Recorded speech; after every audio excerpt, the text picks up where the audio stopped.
ಪ್ರತಿ ಸಿನಿಮಾದಲ್ಲೂ ಒಂದೊಂದು ಕಂಟೆಂಟ್ ತೋರಿಸ್ತಾರೆ. ಫಾರ್ ಎಕ್ಸಾಂಪಲ್ ಲಾಂಗ್ ಆಗಲಿ ಅಥವಾ ಮಾಫಿಯಾ ಬಗ್ಗೆ ಆಗಲಿ. ಈ ಸಿನಿಮಾದಲ್ಲಿ ಲಂಗೋಟಿ ಏಕೆ? ನಾವೆಲ್ಲ ಪುಟ್ಕೋಸಿ ಪ್ರೊಡ್ಯೂಸರ್ಸು, ಆಯಿತಾ, ಇನ್ನೇನು ಮಾಡೋಕ್ಕೆ ಸಾಧ್ಯ? ಲಂಗೋಟಿ ಅನ್ನೋಂಥ ಒಂದು ಚಿಕ್ಕ ವಿಷಯ ಇಟ್ಕೊಂಡು ಮಾಡೋದಕ್ಕೆ ಸಾಧ್ಯ. ಎಲ್ಲ ಓಕೆ, ಬಟ್ ಆ ಲಂಗೋಟಿಲಿ ಹಾಕೊಂಡಿಲ್ಲ, ನನಗದು ಕಂಫರ್ಟಬಲ್ ಅಲ್ಲ ಅಂತ. ನೀನು ಲಂಗೋಟಿ, ಬರೀ ಲಂಗೋಟಿಲಿ ನಿಲ್ತೀಯಾ ಅಷ್ಟು ಹೇಳು. ಅವ್ರ ಫಸ್ಟ್ ರೆಸ್ಪಾನ್ಸ್ ಆಗಿತ್ತು. ಅವನು ಇಮಿಡಿಯೇಟಾಗಿ, ಮೇಡಮ್ ಒಂದು ಪಾತ್ರ ಡಿಮಾಂಡ್ ಮಾಡುತ್ತೆ ಅಂದರೆ ನಾನು ಬೇಕಾದ್ರೆ ನೇಕೆಡ್ ಆಗು ನಿಲ್ತೀನಿ. ಆಮೇಲೆ ಕೊನೆಗಂದ್ರೆ ನೇಕೆಡ್ ಎಲ್ಲ ಬೇಡಪ್ಪ, ನನಗೆ UA ಸರ್ಟಿಫಿಕೇಟ್ವರೆಗೂ ಓಕೆ, A ಸರ್ಟಿಫಿಕೇಟ್ ಬೇಡ, ಲಂಗೋಟಿ ಯಾಕೋ ಪರವಾಗಿಲ್ಲ ಅಂತಂದೆ.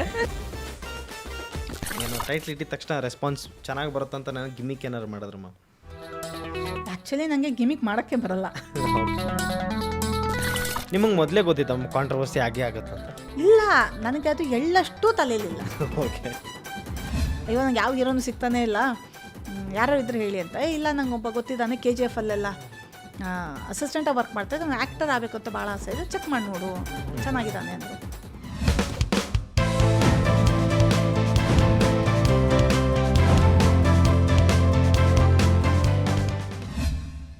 ಹಾಯ್ ಹಲೋ ಎಲ್ಲರೂ ನಮಸ್ಕಾರ. ವೆಲ್ಕಮ್ ಟು ಪಾರು ಸ್ಟುಡಿಯೋಸ್ ವೈರಲ್ ಪಾಡ್ಕಾಸ್ಟ್. ಇವತ್ತು ನನ್ನ ಜೊತೆಗೆ ಒಬ್ಬರು ಡೈರೆಕ್ಟರ್ ಕೂತಿದ್ದಾರೆ. ಅವ್ರ ಹೆಸರು ಸಂಜೋತಾ ಭಂಡಾರಿ ಅಂತ. ನನಗೇನು ಇಷ್ಟ ಆಯ್ತಪ್ಪ ಅಂದರೆ, ಒಂದು ಟ್ರೈಲರ್ ನೋಡಿದೆ, ಲಂಗೋಟಿ ಮ್ಯಾನ್ ಅಂತ. ಅವ್ರನ್ನ ಕರೆದು ಇಂಟರ್ವ್ಯೂ ಮಾಡಿಸ್ಲೇಬೇಕಂತ ನನಗೆ ತುಂಬ ಇಷ್ಟ ಆಯ್ತು. ಯಾಕಂದರೆ ಲಂಗೋಟಿ ಹಿಂದಿನ ಕಹಾನಿ ಏನು ಅಂತ ಕೇಳೋ ನಂತರ ಡೈರೆಕ್ಟ್ ಕರೆಸ್ಕೊಂಡಿದ್ದೀನಿ. ಬನ್ನಿ ಮಾತಾಡ್ಸ್ಕೊಂಡು. ಮೇಡಮ್ ನಮಸ್ತೆ. ನಮಸ್ತೆ. ಹೇಗಿದ್ದೀರಿ ಮೇಡಮ್? ಸೂಪರ್. ಓಕೆ ಮೇಡಮ್, ನಿಮ್ಮನ್ನು ನೋಡಿದ್ರೆ ಎಲ್ಲ ಹಾಲಿವುಡಲ್ಲಿ ಇರೋರು ಅಂತ ಕಾಣಿಸುತ್ತೆ. ಯಾವ ಊರಿನವ್ರು ಮೇಡಮ್ ಬೇಸಿಕಲಿ? ನಾವು basically Karavali, Honnavar side. Okay. But ಬೆಳೆದಿದ್ದೆಲ್ಲ ಹರಿಹರ, ದಾವಣಗೆರೆ ಕಡೆ. ಓಕೆ. ಸೊ ಎಜುಕೇಷನ್ ಆಗಿದ್ದೆಲ್ಲ ನವೋದಯದಲ್ಲಿ. ಓಕೆ, ನವೋದಯ ಸ್ಟೂಡೆಂಟ್ ಹಾಗಾದ್ರೆ? ನವೋದಯ ಸ್ಟೂಡೆಂಟ್. ಓಕೆ. ಸೊ ಇದು ಉಡುವಳ್ಳಿ, ನಾವು ಹಿರಿಯೂರು ಡಿಸ್ಟ್ರಿಕ್ಟ್ ಉಡುವಳ್ಳಿಲಿ ನವೋದಯ ಮಾಡಿದ್ದು. ಸೊ ಇಂಜಿನಿಯರಿಂಗ್ ಮಾಡಿದ್ದು ದಾವಣಗೆರೆ. ಓಕೆ. ಓಕೆ. ಸೊ ಅದಾದಮೇಲೆ ಬ್ಯಾಂಗ್ಳೂರು ಸೈಡ್ ಬಂದಿದ್ದು. ಓಕೆ ಮೇಡಮ್, ಇಂಡಸ್ಟ್ರಿಯಲ್ಲಿ ಜಾಸ್ತಿ ಜನ ಈ ಲೇಡೀಸ್ ಅಂದರೆ ಲೇಡೀಸ್ ಜನ ಹುಡ್ಕೋತಿದ್ದಾರೆ. ಯಾಕಂತಂದರೆ ನಾನು ಮೊನ್ನೆ ಒಬ್ಬರು DOP ನೋಡಿದೆ. DOP ಮೇಡಮ್ ಸೈಮಾ ಅವಾರ್ಡ್ ತೊಗೊಂಡ್ರು. ಅಂದರೆ ಲೇಡೀಸ್ ಯಾಕೆ ಇಂಡಸ್ಟ್ರಿಗೆ ಬರಬೇಕು ನಿಮ್ಮ ಪ್ರಕಾರ? ಆ್ಯಕ್ಚುಲಿ ಕ್ರಿಯೇಟಿವಿಟಿ ಅನ್ನೋದು ಹೆಣ್ಮಕ್ಳೇ ಜಾಸ್ತಿ ಇರೋದು. ಓ, ಯಾಕೆಂದರೆ ಅವರು ಮೈಂಡಲ್ಲಿ 108 ಓಡ್ತಾ ಇರುತ್ತೆ. ಓಕೆ. ಸೊ ಹುಡುಗರು ಆ್ಯಕ್ಚುಲಿ ಒಂದರಲ್ಲೇ ಯೋಚನೆ ಮಾಡ್ತಿರ್ತಾರೆ, ನಾವು ತುಂಬ ಯೋಚನೆ ಮಾಡ್ತಾ ಇಲ್ಲ ಇರ್ತೀವಿ. ಮೇಡಮ್, ನಾವು ಕ್ರಿಯೇಟಿವಿಟಿ ಆಗಿದ್ದೀವಿ ಮೇಡಮ್. ಹಾಗೇನಿಲ್ಲ, ಅಂದರೆ ಓಕೆ. ನಮ್ಮ ಕ್ರಿಯೇಟಿವಿಟಿ ಬೇರೆಯೇ ಇದೆ. Okay, done. ಸೊ ನಾವು ಅಂದರೆ 108 ವಿಚಾರಗಳನ್ನ ಒಂದು ಎಟ್ ಅ ಟೈಮ್ ಯೋಚನೆ ಮಾಡ್ತಿರ್ತೀವಲ್ಲ. ಸೊ ಹಾಗಾಗಿ ನಮಗೆ ಆ ಕನೆಕ್ಷನ್ಸ್ ಎಲ್ಲ ಸ್ವಲ್ಪ ಕರೆಕ್ಟಾಗಿ, ಅಂದರೆ ನಾವು ಅದನ್ನು ಸ್ಟ್ರೀಮ್ ಲೈನ್ ಮಾಡಿಕೊಂಡ್ರೆ ನಿಮಗಿಂತ ಚೆನ್ನಾಗಿ ನಾವೇ ಡೈರೆಕ್ಟ್ ಮಾಡ್ತೀವಿ. ಓಕೆ. ಏನಾಗಿತ್ತು ಇಷ್ಟು ದಿವಸ ಅದೊಂದು ಈ ಸಿನಿಮಾ ರಂಗ ಒಂದು ಹೆಣ್ಮಕ್ಳಿಗೆ ಅನ್ನೋದು ಅಲ್ಲದೆ ಇದ್ದಿದ್ದರಿಂದ, ಅಥವಾ ಒಂದು ಪ್ರೆಜುಡಿಸ್ ಇದ್ದಿದ್ದರಿಂದ, ಸೊ ಹಾಗಾಗೆಲ್ಲ ಹೆಣ್ಮಕ್ಳು ಬರ್ತಿರ್ಲಿಲ್ಲ ಅಷ್ಟೇ. ಓಕೆ. ಈಗ ಅಂದರೆ ಓಪನ್ ಅಪ್ ಆಗ್ತಾ ಇದೆ. ಆಮೇಲೆ ಈ ಡಿಜಿಟಲ್ ಮೀಡಿಯಾ ಬಂದಾಗಿಂದ ಅಂದರೆ ಯಾರೋ ಒಂದು ದೊಡ್ಡ ಪ್ರೊಡ್ಯೂಸರ್ ಕಾಯ್ತಾ ಕೊಡಬೇಕು ಅನ್ನೋದಿಲ್ಲ, ಚಿಕ್ಕ ಪುಟ್ಟ ಒಂದು ಕಾನ್ಸೆಪ್ಟ್ ಮಾಡ್ಕೊಂಡು ಮಾಡುವಂಥ ಒಂದು ಫೆಸಿಲಿಟಿ ಇದೆ. ಸೊ ಹಾಗಾಗಿ ಹೆಣ್ಮಕ್ಳಿಗೆ ಒಂದು ಧೈರ್ಯ ಬಂದಿದೆ. ಓಕೆ ಮೇಡಮ್, ನೀವು ಎಜುಕೇಷನ್ ಅವಧಿಯಲ್ಲಿ ಮುಗಿಸಿದ್ರಿ, ಅದಾದಮೇಲೆ ಹೇಗೆಲ್ಲ ಕಂಟಿನ್ಯೂ ಸಿನಿಮಾಗೆ ಬರಬೇಕಂತ ಹೇಗೆ ಅನ್ನಿಸ್ತು ಮೇಡಮ್? ನೀವು ಫಸ್ಟ್ ಸೀರಿಯಲ್ ಮಾಡ್ಕೊಂಬಂದಿತ್ತು, ಹೇಗೆ ಬರ್ಬೇಕು ಅನ್ನಿಸ್ತು ಮೇಡಮ್ ಚಿತ್ರರಂಗ? ಇಲ್ಲ, ನನಗೆ ಚಿಕ್ಕವಳಿಂದನೂ ಒಂಥರ ಈ ಕತೆ ಕಟ್ಟೋದು ಅನ್ನೋದು ನಂಗೆ ಭಾಳ ಇಷ್ಟ. ಓಕೆ. ಚಿಕ್ಕ ಕತೆಗಳನ್ನ ಕೇಳ್ತಿದ್ದೆ, ಕತೆಗಳನ್ನ ಓದ್ತಾ ಇದ್ದೆ, ಏನಾದ್ರು ಒಂದು ಹೊಸತಂದು ಕತೆ ಕಟ್ಟಬೇಕು ಅನ್ನೋದೊಂದು ಭಾಳ ಆಸೆ ಇತ್ತು. ಓಕೆ. ಸೊ ಹಾಗೆ ಆ್ಯಕ್ಚುಲಿ ನಾನು ನವೋದಯದಲ್ಲಿದ್ದಾಗ ತುಂಬ ಎಕ್ಸ್ಟ್ರಾ ಕರಿಕ್ಯುಲರ್ ಆ್ಯಕ್ಟಿವಿಟೀಸಲ್ಲಿದ್ದೆ. ಸೊ ಆಗ ನನ್ನ ಕ್ರಿಯೇಟಿವಿಟಿ ನೋಡಿ ನಾನು 10th ಸ್ಟ್ಯಾಂಡರ್ಡ್ ಆದಮೇಲೆ ನಮ್ಮ ಪ್ರಿನ್ಸಿಪಲ್ಲೇ ಕರೆದು, ಸಂಜೋತಾ ನೀನು ಆರ್ಟ್ಸ್ ತಗೋ ಅಂತ. ಬಟ್ ಅವಾಗೆಲ್ಲ ನಮ್ಮಲ್ಲಿ ಏನಿತ್ತು ಅಂದರೆ ಜಾಣ್ರಿದ್ದ ಸೈನ್ಸ್ ಹೋಗ್ಬಿಡ್ಬೇಕು ಅಂತ. ಸೊ ಮತ್ತು ಬೇರೆ ಆಪ್ಷನ್ ಇದೆ ಅನ್ನೋದೆಲ್ಲ ಇರಲಿಲ್ಲ. ಸೊ ಹಾಗಾಗಿ ಸೈನ್ಸ್ ಹೋದೆ. ಸೊ ಆಮೇಲೆ ಅನಿಸುತ್ತೆ ನಾನು ಹೌದು ಅವತ್ತು ಅವ್ರ ಮಾತು ಕೇಳಿ ಆರ್ಟ್ಸ್ ಹೋಗಿದ್ದಿದ್ರೆ ಸುಮಾರು ವರ್ಷದ ಹಿಂದೆನೇ ನಾನು ಇಲ್ಲಿ ಬಂದುಬಿಡ್ತಿದ್ದೆ ಅಂತ. ಕರೆಕ್ಟ್. ಸೊ ಸೈನ್ಸ್ ತೊಗೊಂಡೆ. ಸೈನ್ಸಲ್ಲೂ ಅಷ್ಟೇ. ಸೈನ್ಸ್ ನಾನು ಅಲ್ಲೂ ಕೂಡ ಇಂಜಿನಿಯರಿಂಗಲ್ಲಿ ಪ್ರತಿ ಸಬ್ಜೆಕ್ಟನ್ನು ಒಂಥರ ಕತೆ ಥರ ನಾನು ಮೈಂಡಲ್ಲಿ ಅದನ್ನು ಸ್ಟೋರ್ ಮಾಡ್ಕೋತಿದ್ದೆ. ಕರೆಕ್ಟ್. ಇನ್ಫ್ಯಾಕ್ಟ್ ನಾನು ಅಂದರೆ ನಮ್ಮ ಕಾಲೇಜಲ್ಲಿ ಎಲ್ಲರಿಗೂ ಅವ್ರಿಗೆಲ್ಲರಿಗೂ ಅಂದರೆ ಏನಾದ್ರು ಅರ್ಥ ಆಗಿಲ್ಲ ಅಂದರೆ ನನ್ನ ಹತ್ರ ಕೇಳೋದಕ್ಕೆ ಭಾಳ ಇಷ್ಟ ಅವ್ರಿಗೆ. ಓಕೆ. ಯಾಕೆ ನಾನು ಅದನ್ನು ಕತೆ ಥರ ಹೇಳ್ತಾ ಇದ್ದೆ. ಓಕೆ. ಹಂಗಾರೆ ಪರ್ಸೆಂಟೇಜ್ ಎಷ್ಟು ಮೇಡಮ್ ತಗೋತಿದ್ದಿದ್ದು? ನಾನು ಆಲ್ಮೋಸ್ಟ್ ಅಂದರೆ ಟಾಪ್ 3-4 ಇದ್ದೆ. ಒಬ್ಬ ಆಮೇಲೆ ಕೆಲವೊಂದೆರಡು ಸಬ್ಜೆಕ್ಟ್ಸ್ ಅಂತೂ ನಾನು ಯಾವಾಗಲೂ ಟಾಪರ್, ಅದೇ ಹೇಳಿಲ್ಲ ನನಗೆ ನಮ್ಮ ಇವರೆಲ್ಲ ಸಾರಿ ಕ್ಲಾಸ್ಮೇಟ್ಸ್ ಎಲ್ಲ ಮನೆ ಕರ್ಕೊಂಡು ನನಗೆ ಹೇಳ್ಕೊಡು ನೀ ಹೇಳಿದ್ರೆ ಮಾತ್ರ ಅರ್ಥ ಆಗುತ್ತೆ ಅಂತ ಅನ್ನೋರು. ಬಿಕಾಸ್ ನಾನು ಎಲ್ಲ ಒಂಥರ ಕತೆ ಥರ ಅದನ್ನ ಪ್ರೆಸೆಂಟ್ ಮಾಡ್ತಾ ಹೋಗ್ತಾ ಇದ್ದೆ. ಸೊ ಅಲ್ಲೂ ಕೂಡ ನನಗಂದರೆ ಈ ತುಂಬ ಬಹಾಟ್ ಮಾಡೋಂಥ ಸಬ್ಜೆಕ್ಟ್ ಇಷ್ಟ ಆಗ್ತಿರ್ಲಿಲ್ಲ. ಅದಕ್ಕೆ ಏನೋ ಒಂದು ಕತೆ ರೂಪ ಕೊಟ್ಟು ನಾನಂದರೆ ಮೆಮೊರೈಸ್ ಮಾಡ್ಕೊಳ್ಳೋದು ತುಂಬ ಇಷ್ಟ ಆಗ್ತಾ ಇತ್ತು. ಸೊ ಅದಾದಮೇಲೆ ಇಂಜಿನಿಯರಿಂಗ್ ಮುಗಿಸ್ಕೊಂಡು ಆಮೇಲೆ ಜಾಬ್ ಇಮಿಡಿಯೇಟಾಗಿ ಬೇಕಿತ್ತು, ಜಾಬ್ ಅಂತ ಹೋದೆ. ಹೈದ್ರಾಬಾದಲ್ಲಿ ಹೋದೆ ಆ್ಯಕ್ಚುಲಿ ಅವಾಗ. ಫಸ್ಟ್ 1 year ಅಲ್ಲಿ ಕೆಲಸ ಮಾಡಿ ಆಮೇಲೆ ಬ್ಯಾಂಗ್ಳೂರಿಗೆ ಬಂದೆ. But over a period of time ಅಂದರೆ ಫಿನಾನ್ಷಿಯಲಿ ಸೆಟ್ಲ್ ಆದೆ. ಯಾಕಂದರೆ ಇನಿಷಿಯಲ್ ಏನಾಯ್ತು ಒಂದು ಸ್ವಲ್ಪ ಫಿನಾನ್ಷಿಯಲ್ ಕಮಿಟ್ಮೆಂಟ್ಸ್ಗಳಿತ್ತು, ಫ್ಯಾಮಿಲಿದು ಒಂದು ಸ್ವಲ್ಪ ಕಮಿಟ್ಮೆಂಟ್ ಇತ್ತು. ಸೊ ಅದನ್ನು ಸಾಲ್ವ್ ಮಾಡೋದಂಕ ನಂಗೆ ತಲೆಯಲ್ಲೂ ಬೇರೆ ಹೋಗಲಿಲ್ಲ. ಎಲ್ಲ ಸಾಲ್ವ್ ಆಗಿ ಸ್ವಲ್ಪ ಇಂಡಿಪೆಂಡೆಂಟ್ ಆದೆ ಅಂದಾಗ ನನಗೆ ಆ್ಯಕ್ಚುಲಿ ನನಗೇನು ಬೇಕು ಲೈಫಲ್ಲಿ ಅಂತ ಶುರು ಆಯಿತು. ಸೊ ಆಗ ಅಂದರೆ ಸಿನಿಮಾ ಬೇಕು, ಒಂದು ಕತೆ ಹೇಳೋಂಥ ಒಂದು ಪ್ಲ್ಯಾಟ್ಫಾರ್ಮ್ ಬೇಕು ಅಂತ ಅನ್ಸೋದಕ್ಕೆ ಶುರು ಆಯಿತು. ಇನ್ಫ್ಯಾಕ್ಟ್ ಆ್ಯಕ್ಚುಲಿ ನನಗೆ ಕಣ್ಣು ತೆರೆಸಿದ್ದು ನಾನು ರಾಬರ್ಟ್ ಬಾಷಲ್ಲಿ ವರ್ಕ್ ಮಾಡ್ತಾ ಇದ್ದೆ. ಸೊ 5 years ಆಯಿತು. ಸೊ ನನಗೆ 5 year ಆದಾಗ ಅವರೊಂದು ಅವಾರ್ಡ್ ಕೊಡ್ತಾ ಇದ್ದಾರೆ, ನಂಗೆ ಅದೇನು ಅಂಥ ಖುಷಿ ಕೊಡ್ತಾ ಇಲ್ಲ. ಅದೇ ಟೈಮಲ್ಲೇ ನಮ್ಗೆ ಆ್ಯಕ್ಚುಲಿ ನಮ್ಮ ಈ ಹೌಸ್ ಕೀಪಿಂಗ್ ಸ್ಟಾಫಲ್ಲಿ ಒಬ್ಬರು ನಮ್ಮ ಆಫೀಸಲ್ಲಿ ತುಂಬ ಇದ್ದಿದ್ರು, ಆ್ಯಕ್ಟಿವ್ ಆಗಿ. ಅಂದರೆ ಅವರು ಯಾವ ಫ್ಲೋರಲ್ಲಿದ್ದರೋ ಆ ಫ್ಲೋರಿನ ಬಾತ್ರೂಮ್ ರೆಸ್ಟ್ ರೂಮ್ಸ್ ಎಲ್ಲ ತುಂಬ ಕ್ಲೀನಾಗಿರುತ್ತೆ ಅಂತ. ಸೊ ಅವತ್ತು ಹೇಗಾಯಿತು ಅಂದರೆ ನಾನು 5 ವರ್ಷದ ಅವಾರ್ಡ್ ತೊಗೊಂಡು ನಂಗೆ ಆ ಖುಷಿ ಕೊಡ್ತಿಲ್ಲ. ಆಮೇಲೆ ನಾನು ಬಾತ್ರೂಮಿಗೆ ಹೋದೆ. ಆವಾಗ ಅವತ್ತು ನಮ್ಮ ಫ್ಲೋರ್ ತುಂಬ ಕ್ಲೀನಾಗಿತ್ತು. ನಮಗೆ ಗೊತ್ತಾಯಿತು ಅವರೇ ಮಾಡಿದ್ದು ಅಂತ. ಸೊ ಅಷ್ಟೇ ನಂಗೆ ಅವ್ರು ಸಿಕ್ಕರು. ನಾನು ಆಮೇಲೆ ಹೇಳ್ತೆ, ಅಯ್ಯೋ ನೀವಿದ್ದಾಗ ಎಷ್ಟು ಕ್ಲೀನ್ ಇರುತ್ತೆ ಬಾತ್ರೂಮ್ ಅಂತಂದೆ. ಅವ್ರು ಒಂದೇ ಮಾತು ಹೇಳಿದ್ರು, ಅಯ್ಯೋ ಯಾವ ಕೆಲಸ ಆದರೂ ಅಮ್ಮ ನಾವು ಶ್ರದ್ಧೆಯಿಂದ ಮಾಡಬೇಕು, ಭಕ್ತಿಯಿಂದ ಮಾಡಬೇಕು, ಅವಾಗ ಅಂದರೆ ನಮಗೊಂದು ಸಂತೃಪ್ತಿ ಸಿಗುತ್ತೆ ಅಂತ ಅಂದ್ಬಿಟ್ರು. ಅವಾಗ ನಂಗೆ ಇಮಿಡಿಯೇಟ್ ರಿಯಲೈಸ್ ಅಂದರೆ ಪ್ರತಿ ಕೆಲಸನೂ ನಾವು ಅಂದರೆ ಶ್ರದ್ಧೆಯಿಂದ ಪ್ರೀತಿಯಿಂದ ಮಾಡಿದಾಗ ಅದೊಂದು ಸ್ಯಾಟಿಸ್ಫ್ಯಾಕ್ಷನ್ ಸಿಗೋದೇ ಬೇರೆ. ನಾನು 5 ವರ್ಷ ಮಾಡ್ಕೊಂಡು ಕೈಯಲ್ಲೊಂದು ಅವಾರ್ಡ್ ಇಟ್ಕೊಂಡಿದ್ದೀನಿ, ನನಗೆ ಯಾವ ಸ್ಯಾಟಿಸ್ಫ್ಯಾಕ್ಷನ್ ಸಿಗ್ತಿಲ್ವಲ್ಲ ಅಂತ ಅವತ್ತೇ ಇಮಿಡಿಯೇಟಾಗಿ ಡಿಸೈಡ್ ಮಾಡಿದೆ. ಇಲ್ಲ ಅಲ್ಲಿವರೆಗೂ ಅಂದರೆ ಕೈಂಡ್ ಆಫ್ ಡೈಲಮದಲ್ಲಿದ್ದೆ, ಬೇಕೋ ಬೇಡವೋ ಅಂತ. ಬಟ್ ಅವತ್ತು ನಾನು ಡಿಸೈಡ್ ಮಾಡಿಬಿಟ್ಟೆ, ಇಲ್ಲ ನಾನು ರಿಸ್ಕ್ ತೊಗೊಳ್ಳೇಬೇಕು ಅಂತ. ಅದಾದಮೇಲೆ ಮುಂಬೈಗೆ ಹೋದೆ ಫಿಲ್ಮ್ ಮೇಕಿಂಗ್ ಕೋರ್ಸ್ಗೆ. ಅಲ್ಲಿ ಆ್ಯಕ್ಚುಲಿ ನನಗೆ ಅದೇ ನನಗೆ ಇಲ್ಲಿ ಇವನ್ ಜಾಬಲ್ಲೂ ಕೂಡ ಅಂದರೆ ನಾನೊಂದು ಒಳ್ಳೆ ವರ್ಕರ್ ಆಗಿದ್ದೆ. ಸೊ ಹಾಗಾಗಿ ಅವ್ರಿಗಷ್ಟೇ ನಾನು ಏನಾದ್ರು ರಿಸೈನ್ ಮಾಡ್ತೀನಿ ಅಂದರೆ ಅವ್ರು ರಿಸೈನ್ ಮಾಡ್ಸೋಕ್ಕೆ ಇಷ್ಟ ಇರಲಿಲ್ಲ. ಅವರೆಲ್ಲ ಬ್ರೇಕ್ ತೊಗೊಂಡು ಹೋಗ್ಬಾ ಅಂತಂದರು. ಸೊ ಸರಿ ಆಯಿತು ಅಂತ ಬ್ರೇಕ್ ತೊಗೊಂಡು ಮುಂಬೈಗೆ ಹೋಗಿ ಫಿಲ್ಮ್ ಮೇಕಿಂಗ್ ಕೋರ್ಸ್ ತೊಗೊಂಡು ಬಂದೆ. ಸೊ ಬಂದಮೇಲೆ ಆಮೇಲೆ ಅಂದರೆ ಅಸೋಸಿಯೇಟಾಗಿ ಕೆಲವೊಂದು ಇವ್ರ ಹತ್ರ ಎಲ್ಲ ವರ್ಕ್ ಮಾಡ್ತಾಯಿದ್ದೆ. ಆ್ಯಡ್ ಫಿಲಮ್ಸ್ಗೆ, ಕಾರ್ಪೊರೇಟ್ ಫಿಲ್ಮ್ಸ್, ಡಾಕ್ಯುಮೆಂಟ್ರಿಗೆಲ್ಲ ಜಾಬ್ ಮಾಡ್ತಾನೆ. ಅದಾದಮೇಲೆ ಒಂದು ಪಾಯಿಂಟಲ್ಲಿ ಐ ರಿಯಲೈಸ್ ದಟ್ ಓಕೆ ನಾವು it's right time to quit and take risk ಅಂತ. ಅದು ಯಾವಾಗ ಅನಿಸ್ತು madam right time to quit ಅಂತ? ಅಂದರೆ ಸುಮಾರಾಗಿ ಅಸೋಸಿಯೇಟಾಗಿ ವರ್ಕ್ ಮಾಡಿದ್ನಲ್ಲ, ಅದಾದಮೇಲೆ ಕೆಲವೊಂದು ಆ್ಯಡ್ ಅವರೆಲ್ಲ ನನಗೆ ಇಂಡಿಪೆಂಡೆಂಟಾಗಿ ನೀನೇ ಮಾಡ್ಕೊಡ್ತೀಯಾ, ಕಾರ್ಪೊರೇಟ್ ಫಿಲ್ಮ್ಸ್ ಮಾಡ್ಕೊಡ್ತೀಯಾ ಅಂತ ಕೇಳ್ತಾಯಿದ್ರು. ಅವಾಗ ಅನಿಸ್ತು ಮತ್ತು ಇಂಡಿಪೆಂಡೆಂಟಾಗಿ ಮಾಡೋದಿತ್ತು ಅಂದರೆ ಇನ್ನು ರಿಸ್ಕ್ ತೊಗೊಂಡು ಬಂದುಬೇಡ ಅಂತ. ಸೊ ಸರಿ ಆಮೇಲೆ ರಿಸ್ಕ್ ತೊಗೊಂಡು ಬಂದು ಕಾರ್ಪೊರೇಟ್ ಆ್ಯಡ್ ಫಿಲ್ಮ್ಸಲ್ಲಿ ಇಂಡಿಪೆಂಡೆಂಟ್ ಮಾಡ್ತಿದ್ದೆ. ಬಟ್ ಲಾಂಗ್ ಟರ್ಮ್ ನಂಗೆ ಸಿನಿಮಾ ಇದ್ದಿದ್ದರಿಂದ ಕೊನೆಗೆ ಶಶಾಂಕ್ ಸರ್ ಆಮೇಲೆ ಮಗೇಶ್ ಸರ್, ಫಸ್ಟ್ ನಾನು ಮುರಳಿ ಮಿಟ್ಸ್ ಮೀರಾ ಅಂದರೆ ನಮ್ಮ ಕಾರ್ಪೊರೇಟ್ ಒಂದು ಆ್ಯಡ್ಗೆ ಅಲ್ಲಿ ಕ್ಯಾಮ್ರಾಮನ್ ಆನಂದ್ ಅಂತ ಇದ್ದರು. ಸೊ ಅವರು ಮುರಳಿ ಮಿಟ್ಸ್ ಮೀರಾಗೆ ಕ್ಯಾಮ್ರಾಮನ್ ಆಗಿದ್ದರು. ಅವ್ರು ಆ್ಯಕ್ಚುಲಿ ನಂಗೆ ಮುಹೂರ್ತ ಕರೆಯೋಣ ಅಂತ ಫೋನ್ ಮಾಡಿದ್ರು ಅವತ್ತು. ಅವಾಗ ನಾನು ಹೇಳಿದೆ, ಅಯ್ಯೋ ನನಗೂ ಸಿನಿಮಾಗೆ ಬರಬೇಕಿತ್ತು, ಅಲ್ಲಿ ಹೇಗಾದರೂ ಅಂದರೆ ಬಂದು ಕೆಲಸ ಮಾಡ್ಬೋದಾ ಅಂದೆ. ಅಯ್ಯೋ ಬನ್ನಿ ಇಮಿಡಿಯೇಟಾಗಿ ಬನ್ನಿ ಅಂತ ಹೇಳಿ ಇದನ್ನು ಮಾಡಿದ್ರು.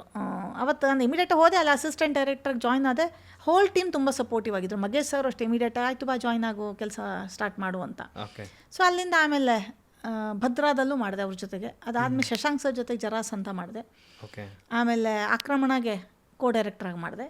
ಸೊ ಆ ಥರ ನಿಧಾನಕ್ಕೆ ಮಾಡ್ತಾ ಆಮೇಲೆ ಮಿರ್ಚಿ ಮಂಡಕ್ಕಿ ಕಡಕ್ ಚಾಯ್ ಅಂತ 2015 ರಿಲೀಸ್ ಆಯಿತು. ಅದನ್ನು ಮುಗಿಸ್ಕೊಂಡ ಮೇಲೆ ಇಮಿಡಿಯೇಟಾಗಿ ನಂಗೆ ಟೆಲಿವಿಷನ್ನಲ್ಲಿ ಕರೆದ್ರು. ನಾನು ಯಾವುದೋ ಒಂದು ಕಾನ್ಸೆಪ್ಟನ್ನು ಪಿಚ್ ಮಾಡಿದೆ, ಅದು ಅಲ್ಲಿ ಹೆಡ್ಡಿಗೆ ಇಷ್ಟ ಆಯಿತು. ಆ ಟೈಮಲ್ಲಿ ಅವ್ರು ಅಂದರೆ ಹೋಲ್ ಟೀಮನ್ನು ಚೇಂಜ್ ಮಾಡ್ತಾಯಿದ್ರು. ಸೊ ಟೆಲಿವಿಷನ್ಗೆ ಅದ್ರ ಆ್ಯಸ್ ಅ ಎಂಪ್ಲಾಯಿ ಜಾಯ್ನ್ ಆಗ್ತೀಯ ಅಂದರು. ನಾನು ಸರಿ ಹಂಗಾರೆ ಒಂದು ಎಕ್ಸ್ಪೀರಿಯನ್ಸ್ ನೋಡೋಣ ಅಂತ ಅಲ್ಲಿ ಕ್ರಿಯೇಟಿವ್ ಟೀಮ್ಗೆ ಜಾಯ್ನ್ ಆದೆ. ಸೊ ಜಾಯ್ನ್ ಆಗಿ ಅಲ್ಲಿ ವರ್ಕ್ ಮಾಡ್ತಾ 3 ವರ್ಷ ಕಳೆದಿದ್ದೆ ಗೊತ್ತಾಗಲಿಲ್ಲ. ಅದೊಂದು ಡೈಲಿ ಸೀರೀಸ್ಗಳಲ್ಲ. ಸೊ ಎವ್ರಿ ಡೇ ಅಂತ ಕೆಲಸಗಳಿರುತ್ತೆ. ಅದೊಂದು ಕ್ವಾಲಿಟಿ ಚೆಕ್ ಮಾಡೋದು, ಆ ಒಂದು ಆಪ್ರೇಷನ್ ಎಲ್ಲ ನೋಡಿಕೊಂಡು ಎಲ್ಲ ಮಾಡ್ತಾ ಸೊ ಅಲ್ಲಿ ಸೀನಿಯರ್ ಇ ಪಿ ಆಗಿ ಜಾಯ್ನ್ ಆದೆ. ಸೊ 3 years ಆದಮೇಲೆ ರಿಯಲೈಸ್ ಆಯಿತು, ಅಯ್ಯೋ ನಾನು ಸಿನಿಮಾ ಮರ್ತೇ ಬಿಟ್ನಾ ಅಂತ. ಓಕೆ, ಈಗ ಇಷ್ಟು ಸಿನಿಮಾಗಳು ಮಾಡ್ಕೊಂಡು ಆದಮೇಲೆ ನೀವೇ ಅರಿವಾಯ್ತು. ಹಾಂ, ಸೊ ನನಗಂದ್ರೆ ಅಷ್ಟು ಸೀರಿಯಲ್ಸ್ ಎಲ್ಲ ಆದಮೇಲೆ ಅರಿವಾಯಿತು, ಇಲ್ಲ ನಾನು ಇದನ್ನು ಮಾಡಬೇಕು ಅಂತ. ಕೊನೆಗೆ ಆಮೇಲೆ ಬಿಟ್ಟು ಸ್ಕ್ರಿಪ್ಟ್ ವರ್ಕ್ ಎಲ್ಲ ಸ್ಟಾರ್ಟ್ ಮಾಡಿಕೊಂಡೆ. ಸಿನಿಮಾ ಬಿಟ್ಟು ಈಗ ಮತ್ತೆ ಸೀರಿಯಲ್ಗೆ ಹೋಗಿ ಸೇರ್ಕೊಂಡ್ರಲ್ಲ, ನಿಮ್ಗೆ ಯಾವಾಗ ಅನ್ನಿಸ್ತು? ಯಾಕಂದರೆ ಸೀರಿಯಲ್ ಅಂತ ಅಂದ್ರೆ ನಿಮ್ಗೆ ಗೊತ್ತೇ ಇದೆ, ಒಂದು ಎಪಿಸೋಡ್ ಒಂದು ಸೀರಿಯಲ್ ಹಿಡ್ಕೊಂಬಿಟ್ಟು ಒಂದು 3-4 ವರ್ಷ ಹೇಳ್ಕೊಂಡು ಹೋಗ್ಬಿಡುತ್ತೆ. ನಿಮ್ಗೆ ಹೇಗೆ ಅನ್ನಿಸ್ತು ಮತ್ತೆ ನಾ ಸಿನಿಮಾಗೆ ಬರಬೇಕಂತ? ಅದೇ ಅನಿಸಿ ನನಗೆ ಲಾಂಗ್ ಟರ್ಮ್ ಸಿನಿಮಾಗೆ ಬರಬೇಕು ಅನ್ನೋದಂತೂ ಆಸೆ ಇತ್ತು. ಬಂದಿದ್ದೆ ನಾನು ಸಿನಿಮಾಗೆ ಲಾಂಗ್ ಟರ್ಮಲ್ಲಿ ಬರಬೇಕು ಅಂತ. ನಾನು ಟೆಲಿವಿಷನ್ ಕರೆದಾಗೂ ಕೂಡ ಸರಿ ಒಂದು ಎಕ್ಸ್ಪೀರಿಯನ್ಸ್ ನೋಡಿ ಬರೋಣ, ಯಾಕಂದ್ರೆ ನಾನು ಯಾವತ್ತೂ ಅಲ್ಲಿ ಕೆಲಸ ಮಾಡಿಲ್ವಲ್ಲ, ಮೇ ಬಿ ಆ ಎಕ್ಸ್ಪೀರಿಯನ್ಸು ಆ್ಯಡ್ ಆಗಬಹುದು ಅಂತ ಅನಿಸಿತ್ತು. ಯಾಕೆಂದರೆ ಅದೇ ಹೇಳಿಲ್ಲ, ನಾನು ಏನು ಕತೆ ಪಿಚ್ ಮಾಡಿದ್ನೋ ಅದು ಅಲ್ಲಿ ಹೆಡ್ಡಿಗೆ ಇಷ್ಟ ಆಗಿ ಹೋಗಿತ್ತು. ಸೊ ಹಾಗಾಗಿ ಅವರು ಅಂದರೆ ನಾನೇನು ಅಂದರೆ ಅವ್ರಿಗೆ ಇನ್ಪುಟ್ ಕೊಟ್ಟನು ಒಂದು ಸೀರಿಯಲ್ನ ಇಂಪ್ರೂವ್ ಮಾಡೋದಕ್ಕೆ ಅಂತ, ಅವ್ರಿಗೆ ಅದೆಲ್ಲ ತುಂಬ ಇಷ್ಟ ಆಯಿತು. ಇಷ್ಟ ಆಗಿಲ್ಲ, ನೀನು ಅಂದರೆ ಚಾನಲ್ಗೆ ಜಾಯ್ನ್ ಆಗ್ತೀಯಾ ಅಂತ ಹೇಳಿದಾಗ ಐ ಥಾಟ್ ಅಂದರೆ ಓಕೆ ಅದೇನು ಆ ಫೀಲ್ಡನ್ನು ನೋಡೋಣ ಅಂತ ಅಂದ್ಕೊಂಡು ಆಮೇಲೆ ಅಲ್ಲಿ ಹೋದೆ. ಓಕೆ ಅಂದರೆ ಟೆಂಪ್ರರಿ ಹೋಗಿ ಜಾಯ್ನ್ ಆಗೋಣ ಅಂತ. ಬಟ್ ಅದೇ ನೋಡ್ತಾ ನೋಡ್ತಾ ಅದು 3 years ಆದಮೇಲೆ ಎಲ್ಲ ಒಂದು ಕಡೆ ಮತ್ತೆ ಅಂದರೆ ಸಿನಿಮಾ ಎಳಿತಾನೇ ಇತ್ತು. ಆಮೇಲೆ ನನಗೆ ಅನ್ನಿಸ್ತು, ಇಲ್ಲ ಮತ್ತೆ ನಾನು ಸಿನಿಮಾ ಕಡೆ ಬರಲೇಬೇಕು, ಇಲ್ಲ ಅಂದರೆ ಮತ್ತೆ ಅಲ್ಲೇ ಸಿಕ್ಕಾಕೊಂಡ್ಬಿಡ್ತೀನಿ ಅಂತ ಕೊನೆ ಮತ್ತೆ ಕ್ವಿಟ್ ಮಾಡಿ ಈ ಕಡೆ ಬಂದೆ. ಓಕೆ ಮೇಡಮ್, ನೀವು ಆ್ಯಸ್ ಅನ್ ಎಂಪ್ಲಾಯಿಗೆ ಸೇರ್ಕೊಂಡಿದ್ದು ಬಾಚ್ ಕಂಪ್ನಿಗೆ ಅಂತ ಹೇಳಿದ್ರಿ. ಅಲ್ಲಿ ತೊಗೊಳ್ಳೋಂಥ ಮೊದಲ ಪೇಮೆಂಟ್ ಎಷ್ಟಿತ್ತು? ಇಲ್ಲಿ ಸಿನಿಮಾಸ್ ಬಂದಾಗೆಲ್ಲ ಬಿಟ್ಟಾದ್ಮೇಲೆ ಅವಾಗ ತೊಗೊಳ್ಳೋಂಥ ಸಂಭಾವನೆ ಎಷ್ಟಿತ್ತು? ಇಲ್ಲ ಅಲ್ಲಂತೂ ಮಲ್ಟಿನ್ಯಾಷನಲ್ ಕಂಪ್ನಿ, ನಿಮಗೆ ಗೊತ್ತು, ಕೈ ತುಂಬ ಸಂಬಳನೇ ಇರುತ್ತೆ. ಇಲ್ಲಿ ಬಂದ ನಾನು ಕಾರ್ಪೊರೇಟ್ ಸಿನಿಮಾಸ್ ಎಲ್ಲ ಮಾಡಬೇಕಾದ್ರೆ ಒಂದು ಪೇಮೆಂಟ್ ಅಂತ ಇತ್ತು. ಬಟ್ ಯಾವಾಗ ಸಿನಿಮಾ ಅಂತ ಶಿಫ್ಟ್ ಆದ್ನಲ್ಲ, ಆಗ ನಿಮಗೆ ಗೊತ್ತು ಅಂದರೆ ಅಸಿಸ್ಟೆಂಟ್ ಡೈರೆಕ್ಟ್ರಿಗೆ ಏನು ಕೊಡ್ತಾರೆ ಏನು ಅಂತ. ಸೊ ತುಂಬ ಕಡಿಮೆನೇ ಇತ್ತು. ಬಟ್ ನನಗದು ಮ್ಯಾಟರ್ ಇರಲಿಲ್ಲ, ನನಗೆ ಗೊತ್ತಿತ್ತು ಅಂದರೆ ಸಿನಿಮಾ ರಂಗಕ್ಕೆ ನಾನು ಕಾಲಿಟ್ಟೆ ಅಂತಂದರೆ ಅದು ಒಂದು ಕೇಕ್ ವಾಕ್ ಅಲ್ಲ ಅನ್ನೋದಂತೂ ಗೊತ್ತಿತ್ತು. ಲಾಟ್ ಆಫ್ ಸ್ಟ್ರಗಲ್ ಇದ್ದೇ ಇರುತ್ತೆ, ಆ ಪರ್ಸಿಸ್ಟೆನ್ಸ್ ಬೇಕು, ಆ ಒಂದು ಪೇಷನ್ಸ್ ಬೇಕೇ ಬೇಕು ಅನ್ನೋದು ಗೊತ್ತಿತ್ತು. ಅದನ್ನು ಮೈಂಡ್ ಸೆಟ್ ಮಾಡಿಕೊಂಡೆ ನಾನು ಕಾಲಿಳಿದಿದ್ದು. ಓಕೆ ಮೇಡಮ್, ನೀವೇನು ಡಿಫ್ರೆನ್ಸ್ ನೋಡ್ತೀರಾ? ಫಾರ್ ಎಕ್ಸಾಂಪಲ್ ಸೀರಿಯಲ್ಸ್ಗೆ ಮತ್ತು ಸಿನಿಮಾಸ್ಗೆ ತೊಗೊಳೋದ್ರೆ ಡಿಫ್ರೆನ್ಸಸ್ ಏನೇನು ನೋಡ್ತೀರಾ ಮ್ಯಾಮ್? ಮೇಕಿಂಗ್ ವೈಸ್ ಆಗಲಿ ಅಥವಾ ಡೈರೆಕ್ಷನ್ ವೈಸ್ ಆಗಿರಲಿ, ಏನೇನು ಡಿಫ್ರೆನ್ಸಸ್ ಕಾಣ್ತೀರಾ ma'am? There are lot of difference. ಎಂಡಲ್ಲಿ ಏನು ಗೊತ್ತಾ, ನೋಡೋರು ಯಾರು ಅವ್ರಿಗೆ ನಾವು ಕೇಟರ್ ಮಾಡಬೇಕು. ಕರೆಕ್ಟ್. ಈಗ ಟೆಲಿವಿಷನ್ ಅಂತ ಅಂದಾಗ ಅಲ್ಲಿ ನೋಡೋರು ನಾರ್ಮಲಿ ಅಂದರೆ 30 ಪ್ಲಸ್ನ ಒಂದಂದರೆ ಹೌಸ್ ಹೋಲ್ಡ್ ಇವ್ರುಗಳು, ಹೌಸ್ ವೈಫ್ಸ್ಗಳು, ಅದು ಬಿಟ್ಟರೆ ಮೇಜರ್ ಅವರು. ಅದಾದಮೇಲೆ ಅಂದರೆ ಸ್ಟೂಡೆಂಟ್ಸ್ ನೋಡ್ತಾರೆ, ಇನ್ಯಾರು ನೋಡ್ತಾರೆ, ಕಾಂಟೆಂಟ್ ಮೇಲೆ ಅದು ಡಿಪೆಂಡ್ ಆಗುತ್ತೆ. ಬಟ್ ಮೇಜರ್ ನಮ್ಮ ತಲೆಯಲ್ಲಿ ಇಲ್ಲ ಒಂದಂದರೆ ಹೋಮ್ ಮೇಕರ್ಗಳಿಗೆ ಅವ್ರಿಗೆ ಎಂಟರ್ಟೈನ್ಮೆಂಟ್ ಕೊಡಬೇಕು. ಸೊ ಅವ್ರು ಇಷ್ಟಪಡುವಂಥ ಕತೆ ಏನು, ಅವ್ರು ಕೇಳುವಂಥ ಇಮೋಷನ್ಸ್ ಏನು ಅನ್ನೋದು ಒಂದು ಸೈಕಲಾಜಿಕಲಿ ಸ್ಟಡಿ ಮಾಡಿ ಅದನ್ನು ನಾವು ಪ್ರೆಸೆಂಟ್ ಮಾಡ್ತೀವಿ ಟೆಲಿವಿಷನ್ನಲ್ಲಿ. ಆಮೇಲೆ ಟೆಲಿವಿಷನಲ್ಲಿ ಏನಾಗ್ತದೆ, ಎವ್ರಿಡೇ ಎಪಿಸೋಡ್ಸ್ ಹೋಗ್ಬೇಕಲ್ಲ, ಎವ್ರಿಡೇ ನಾವು ಸಿನಿಮಾ ಥರ ಮಾಡೋಕ್ಕಾಗಲ್ಲ. ಇನಿಷಿಯಲ್ ಎಪಿಸೋಡ್ನ ಸ್ವಲ್ಪ ರಿಚ್ ಆಗಿ ಮಾಡ್ತೀವಿ, ಸ್ವಲ್ಪ ಸಿನಿಮ್ಯಾಟಿಕ್ ಮೂಡ್ ಕೊಡ್ತೀವಿ. ಬಟ್ ಅದಾದಮೇಲೆ ನಾವು ಕತೆ ಬಂದೇ ಬಿಡಬೇಕು. ಮತ್ತು ಅಲ್ಲಿ ಆಡಿಯನ್ಸು ಕೂಡ ನಮಗೆ ರಿಚ್ನೆಸ್ಗಿಂತ ವಿಮೆನ್ ಸೆಂಟಿಮೆಂಟನ್ನು ಎಕ್ಸ್ಪೆಕ್ಟ್ ಮಾಡ್ತಾರೆ. ಸೊ ಅದನ್ನು ನಾವು ಕೇಟರ್ ಮಾಡಬೇಕು. ಸಿನಿಮಾ ಅಂತ ಬಂದು ಸಿನಿಮಾ ಒಂದು ಆಡಿಯನ್ಸ್ ಬೇರೆ. ಸೊ ನೀವು ಎಲ್ಲೇ ಹೋದರೂ ಕೂಡ, ನೀವು ಕಾರ್ಪೊರೇಟೇ ಹೋಗಲಿ, ಆ್ಯಡೇ ಹೋಗಲಿ, ಪ್ರತಿಯೊಂದು ಕೂಡ ಆಡಿಯನ್ಸ್ನ ಸೈಕಲಾಜಿಕಲಿ ಅರ್ಥ ಮಾಡಿಕೊಂಡೆ ನಾವು ಕತೆ ಮಾಡಬೇಕು. ಸೊ ಸಿನಿಮಾದಲ್ಲೂ ಕೂಡ ಹಾಗೆ. ಈಗ ಒಬ್ಬ ಪ್ರೇಕ್ಷಕ ಒಂದು ಎಲ್ಲೋ ಇದ್ದವನು ಅಂದರೆ ಒಂದು ಟ್ರಾವೆಲ್ ಮಾಡಿ ಥಿಯೇಟ್ರಿಗೆ ಬಂದು ಒಂದು ಟಿಕೆಟ್ ಕೊಟ್ಟು ನೋಡಿ ವಾಪಸ್ ಹೋಗ್ತಾನೆ ಅಂತಂದರೆ ನಿಮ್ಗೆ ಏನಿಲ್ಲ ಅಂದರೂ ಅಂದರೆ ಒಂದು 5 hours ಅವ್ನು ಇನ್ವೆಸ್ಟ್ ಮಾಡಬೇಕು. ಸೊ ಅದಕ್ಕೆ ವರ್ತ್ ಅನ್ನೋ ಥರ ಕಾಂಟೆಂಟ್ ಇರಬೇಕು. ಆಮೇಲೆ ಅವ್ನು ಸೈಕಾಲಜಿಕಲ್ ಏನು ಎಕ್ಸ್ಪೆಕ್ಟ್ ಮಾಡ್ತಾನೆ, ಅವನ ಎಂಟರ್ಟೈನ್ಮೆಂಟ್ ಫಾರ್ಮುಲಾ ಏನು. ಈಗ ಟೆಲಿವಿಷನ್ನ ಎಂಟರ್ಟೈನ್ಮೆಂಟ್ ಫಾರ್ಮುಲಾನೇ ಬೇರೆ, ಸೊ ಸಿನಿಮಾದ ಎಂಟರ್ಟೈನ್ಮೆಂಟ್ ಫಾರ್ಮುಲಾನೇ ಬೇರೆ. ಸೊ ಆ ಫಾರ್ಮುಲಾನ ಅರ್ಥ ಮಾಡ್ಕೊಂಡು ಆ್ಯಕ್ಚುಲಿ ನಾವು ಬ್ಯಾಕ್ವರ್ಡ್ ವರ್ಕ್ ಮಾಡಬೇಕು ಆ್ಯಕ್ಚುಲಿ. ಮ್ಯಾಮ್, ನಿಮ್ಮ ಪ್ರಕಾರ ಈಗ ಫಾರ್ಮುಲಾ ಅಂತಂದರೆ ಸೀರಿಯಲಲ್ಲಿ ಈ ಫಾರ್ಮುಲಾ ಹಾಕಿದ್ರೆ ಕ್ಲಿಕ್ ಆಗುತ್ತೆ, ಸಿನಿಮಾದಲ್ಲಿ ಈ ಫಾರ್ಮುಲಾ ಹಾಕಿದ್ರೆ ಕ್ಲಿಕ್ ಆಗುತ್ತೆ ಅಂದರೆ ಯಾವುದು ಫಾರ್ಮುಲಾ? ಅಂದರೆ ನಾನು ಪಕ್ಕ A+B ಅಂತ ಹೇಳ್ತಿಲ್ಲ. ಬಟ್ ಈಗ ಅಲ್ಲಿ ವಿಮೆನ್ ಅಂದರೆ ವಿಮೆನ್ಗಳಲ್ಲಿ ಏನಾಗಿರುತ್ತೆ, ಈಗ ಮನೆಯಲ್ಲಿ ಕೆಲಸ ಮಾಡ್ತಾ ಇರಬೇಕಾದ್ರೆ ಅವ್ರುಗಳಿಗೆ ಬೆಳಗ್ಗಿಂದ ಸಂಜೆವರೆಗೂ ಕೆಲಸ ಮಾಡ್ತಾ ಇರ್ತಾರೆ, ಆಯಿತಾ. ಅವರಿಗೆ ಅವ್ರ ಪೇನ್ ಏನು ಅಂತ ಗೊತ್ತಿರುತ್ತೆ, ಆಯಿತಾ. ಅದನ್ನು ರೆಸೊನೇಟಲ್ಲಿ ಮಾಡಬೇಕು. ಅಲ್ಲಿ ಯಾವ ಪಾತ್ರ ಬರುತ್ತೋ ಅದು ಕೂಡ ಅಂದರೆ ಇವ್ರನ್ನ ಕಂಡಂಥ ಒಂದು ಸಣ್ಣ ಇಮೋಷನ್, ಆ ನೋವನ್ನು ಅವರು ಅನುಭವಿಸ್ಬೇಕು. ಅವಾಗ ಅವ್ರಿಗೆ ಏನಾಗುತ್ತೆ, ರೆಸೊನೇಟ್ ಆಗುತ್ತೆ. ಓ ಇಲ್ಲ, ನನ್ನನ್ನು ನಾನು ಕಾಣ್ಕೋತಿದ್ದೀನಿ, ನಮ್ಮ ಮನೆ ಕತೆ, ನನ್ನ ಕತೆ ಇದು, ನನ್ನ ಸುತ್ತಮುತ್ತ ನಡೆಯೋ ಕತೆ, ನಾನೇನು ಚಾಲೆಂಜ್ ಫೇಸ್ ಮಾಡ್ತಾ ಇದ್ದೀನಿ ಅದನ್ನ ಅವಳು ಚಾಲೆಂಜ್ ಫೇಸ್ ಮಾಡ್ತಾ ಇದ್ದಾಳೆ ಅನ್ನೋದು ಅಲ್ಲೇ ಫಾರ್ಮುಲಾ ಅದು.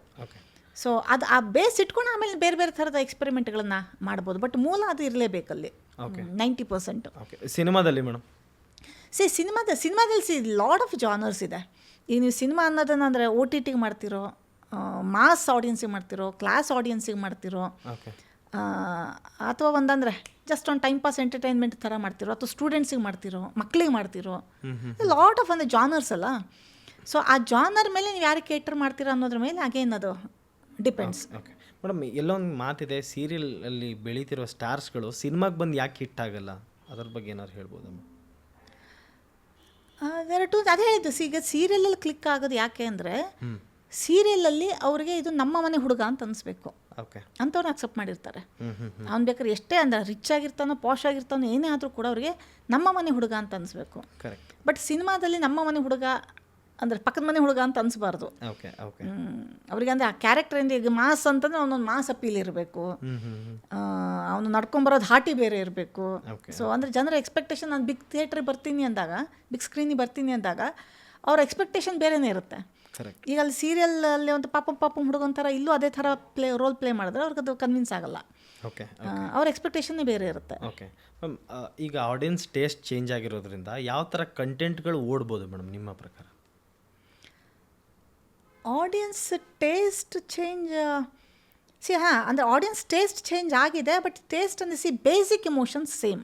ಓಕೆ, ಮನುಷ್ಯನಿಗೆ ಒಂದು ನಗಬೇಕು, ಇಲ್ಲ ಒಂದು ಫ್ಯಾಕ್ಟರ್ ಬರಬೇಕು, ಇಲ್ಲ ಒಂದು ಇಮೋಷ್ನಲಿ ಕನೆಕ್ಟ್ ಆಗಬೇಕು, ಇಲ್ಲ ಒಂದು ಪ್ರೀತಿ ಅನ್ನೋದು ಕನೆಕ್ಟ್ ಆಗಬೇಕು. ಸೊ ಬೇಸಿಕ್ ಎಲಿಮೆಂಟ್ ಏನಿದೆಯಲ್ಲ ಅದು ನೀವು 100 ವರ್ಷದ ಸಿನಿಮಾ ಒಂದು ಹಿಸ್ಟ್ರಿ ತೊಗೊಂಡ್ರು ಕೂಡ ಬೇಸಿಕ್ ಎಲಿಮೆಂಟ್ ಸೇಮೇ. ಓಕೆ, ಬಟ್ ಏನು ಜನ್ರೇಷನ್ ಚೇಂಜ್ ಆಗ್ತಾ ಅವರ ಜೊತೆಗೆ ರೆಸೊನೇಟ್ ಆಗಬೇಕಷ್ಟೆ. ಈಗ ಫಾರ್ ಎಕ್ಸಾಂಪಲ್ ಈಗ ಲವ್ ಸ್ಟೋರಿ ಅಂತೀವಿ. ಓಕೆ, ಈಗ ಒಂದು ಕಾಲದಲ್ಲಿ ಅಯ್ಯೋ ಅಂದರೆ ಈಗ ಒಂದು 20-30 ವರ್ಷದ ಹಿಂದೆ ಅಯ್ಯೋ ನಾನು ಗಂಡಿಗೋಸ್ಕರ ಹೆಣ್ಣು, ಹೆಣ್ಣಿಗೋಸ್ಕರ ಗಂಡು, ಕೊನೆಗೆ ಅವ್ರ ಮನೇಲಿ ಒಪ್ಪಲಿಲ್ಲ ಅಂದರೆ ನಾನು ಸೂಸೈಡ್ ಮಾಡ್ಕೋತೀವಿ ಅಂತ ಅಂದಾಗ ತುಂಬ ರೆಸೊನೇಟ್ ಆಗ್ತಿತ್ತು. ಆದರೆ ಈಗ ಹಾಗಲ್ಲ. ಈಗೆಲ್ಲ ಚಾಟ್ ಮಾಡ್ತಾರೆ, ಇಮಿಡಿಯೇಟಾಗಿ ಡೇಟ್ ಮಾಡ್ತಾರೆ, ಆಯಿತಾ, 2 ನಿಮಿಷ ಲವ್ ಮಾಡ್ತಾರೆ, ಇಮಿಡಿಯೇಟಾಗಿ ಅಂದರೆ ಮತ್ತೊಂದು ಯಾವುದೋ ಹುಡುಗಿ ಸಿಗುತ್ತೆ, ಮತ್ತೊಂದು ಹುಡುಗ ಜೊತೆ ಡೇಟ್ ಮಾಡ್ತಾ ಇರ್ತಾರೆ. ಸೊ ಈಗ ನೀವೇನಾದ್ರು ಬಂದು ಇಲ್ಲ ಹುಡುಗ ಹುಡುಗಿ ತುಂಬ ಹಚ್ಕೊಂಡಿದ್ದಾರೆ, ಒಬ್ರಿಗೊಬ್ರಿಗೆ ಬಿಟ್ಟಿರಲ್ಲ, ಅವ್ರು ಸೂಸೈಡ್ ಮಾಡ್ಕೋತಾರೆ ಅಂದರೆ ಈಗಿನ ಕಾಲದಲ್ಲಿ ಯಾರೂ ನೋಡಲ್ಲ. ಬಟ್ ಹಾಗೆಂತ ಪ್ರೀತಿ ಇಲ್ವಾ? ಪ್ರೀತಿ ಇದೆ, ಬಟ್ ಅದರ ಡೆಫಿನೇಷನ್ ಚೇಂಜ್ ಆಗಿದೆ. ಈಗ ನೀವು ಇನ್ನೂ ಅಂದರೆ ಈಗ ನೋಡಿ, ಈಗ ಪ್ರೀತಿ ಅನ್ನೋದು ಹೇಗೆ ಅಂದರೆ ಪೊಸೆಸಿವ್ನೆಸ್ ತೋರಿಸ್ತಾರೆ. ಯಾರ ಜೊತೆ ನೀವು ಮಾತಾಡಿದೆ, ಅವಳು ಯಾಕೆ ನಿಂಗೆ ಹಾಯ್ ಅಂದ್ಲು, ನೀನು ಯಾಕೆ ವಾಪಸ್ ಹಾಯ್ ಅಂದೆ, ನೀನು ಯಾಕೆ ನಂಗೆ ತೋರಿಸಲಿಲ್ಲ, ಆ ಪೊಸೆಸಿವ್ನೆಸ್ಸೇ ಲವ್ ಇವಾಗ. ಸೊ ನೀವು ಈಗ ಅದಕ್ಕೆ ನೋಡಿ, ಈಗ ಇದು ಯಾವುದದು ತೆಲುಗುಲಿ ಒಂದು ಸಿನಿಮಾ ಬಂತಲ್ಲ, ಲವ್ ಟುಡೇ ಯಾಕೆ ಹಿಟ್ ಆಯಿತು? ಯಾಕಂದ್ರೆ ಅದು ಇವತ್ತಿನ ಟ್ರೆಂಡಲ್ಲಿ ಇರುವಂಥ ಲವ್ ಅನ್ನೋ ಇಮೋಷನ್ ಸೇಮ್ ಇದೆ, ಬಟ್ ನಂಬಿಕೆ ಇಲ್ಲ. ಯಾಕೆಂದ್ರೆ ಅದು ಈಗಿನ ಅಂದರೆ ಸೋಷಿಯಲ್ ಮೀಡಿಯಾ ಹಾಗೆ ಮಾಡಿಬಿಟ್ಟಿದೆ. ಮನುಷ್ಯನ ಒಳಗಡೆ ಇರುವಂಥದ್ದೊಂದು ಅಂದರೆ ಆ ಫ್ಲರ್ಟ್ ಮಾಡಬೇಕು ಅನ್ನೋಂಥದ್ದೊಂದು ಏನೋ ಒಂದು ಅಡಗಿರುತ್ತಲ್ಲ, ಅದಕ್ಕೆ ಈಸಿಯಾಗಿ ಅಕ್ಸೆಸ್ ಸಿಕ್ಬಿಟ್ಟಿದೆ ಸೋಷಿಯಲ್ ಮೀಡಿಯಾದಲ್ಲಿ. ಸೊ ಹಾಗಾಗಿ ಈಗ ಡೆಫಿನೇಷನ್ ಚೇಂಜ್ ಆಗ್ಬಿಟ್ಟಿದೆ. ಮೇಡಮ್, ನೀವು ಆಸ್ ಅ ಡೈರೆಕ್ಟ್ರು ಯಾವ ಪಾತ್ರನ ತುಂಬ ಇಷ್ಟಪಟ್ಟು ನಾನು ಇದೇ ಥರದ್ದು ಮಾಡಬೇಕಂತ ತಿಳ್ಕೊತೀರಾ ಮೇಡಮ್? ಯಾವ ಪಾತ್ರ ಅಂತ ಹೋಗಲ್ಲ ನಾನು. ಟು ಬಿ ಫ್ರ್ಯಾಂಕ್, ನನಗೆ ಫಸ್ಟು ಸ್ಟ್ರೈಕ್ ಆಗೋದು ಒಂದು ಕಾನ್ಸೆಪ್ಟ್. ಓಕೆ, ಈಗ ಫಾರ್ ಎಕ್ಸಾಂಪಲ್ ಈಗ ಲಂಗೋಟಿ ಮ್ಯಾನ್ ತೊಗೊಂಡಾಗ ನನಗೆ ಮೇನ್ ಅಂದರೆ ಇದಾಗಿತ್ತು, ಕಾನ್ಸೆಪ್ಟ್ ಬಂದಿತ್ತು ಈ ಬಟ್ಟೆ, ಲಂಗೋಟಿ, ಅಂಡರ್ವೇರ್.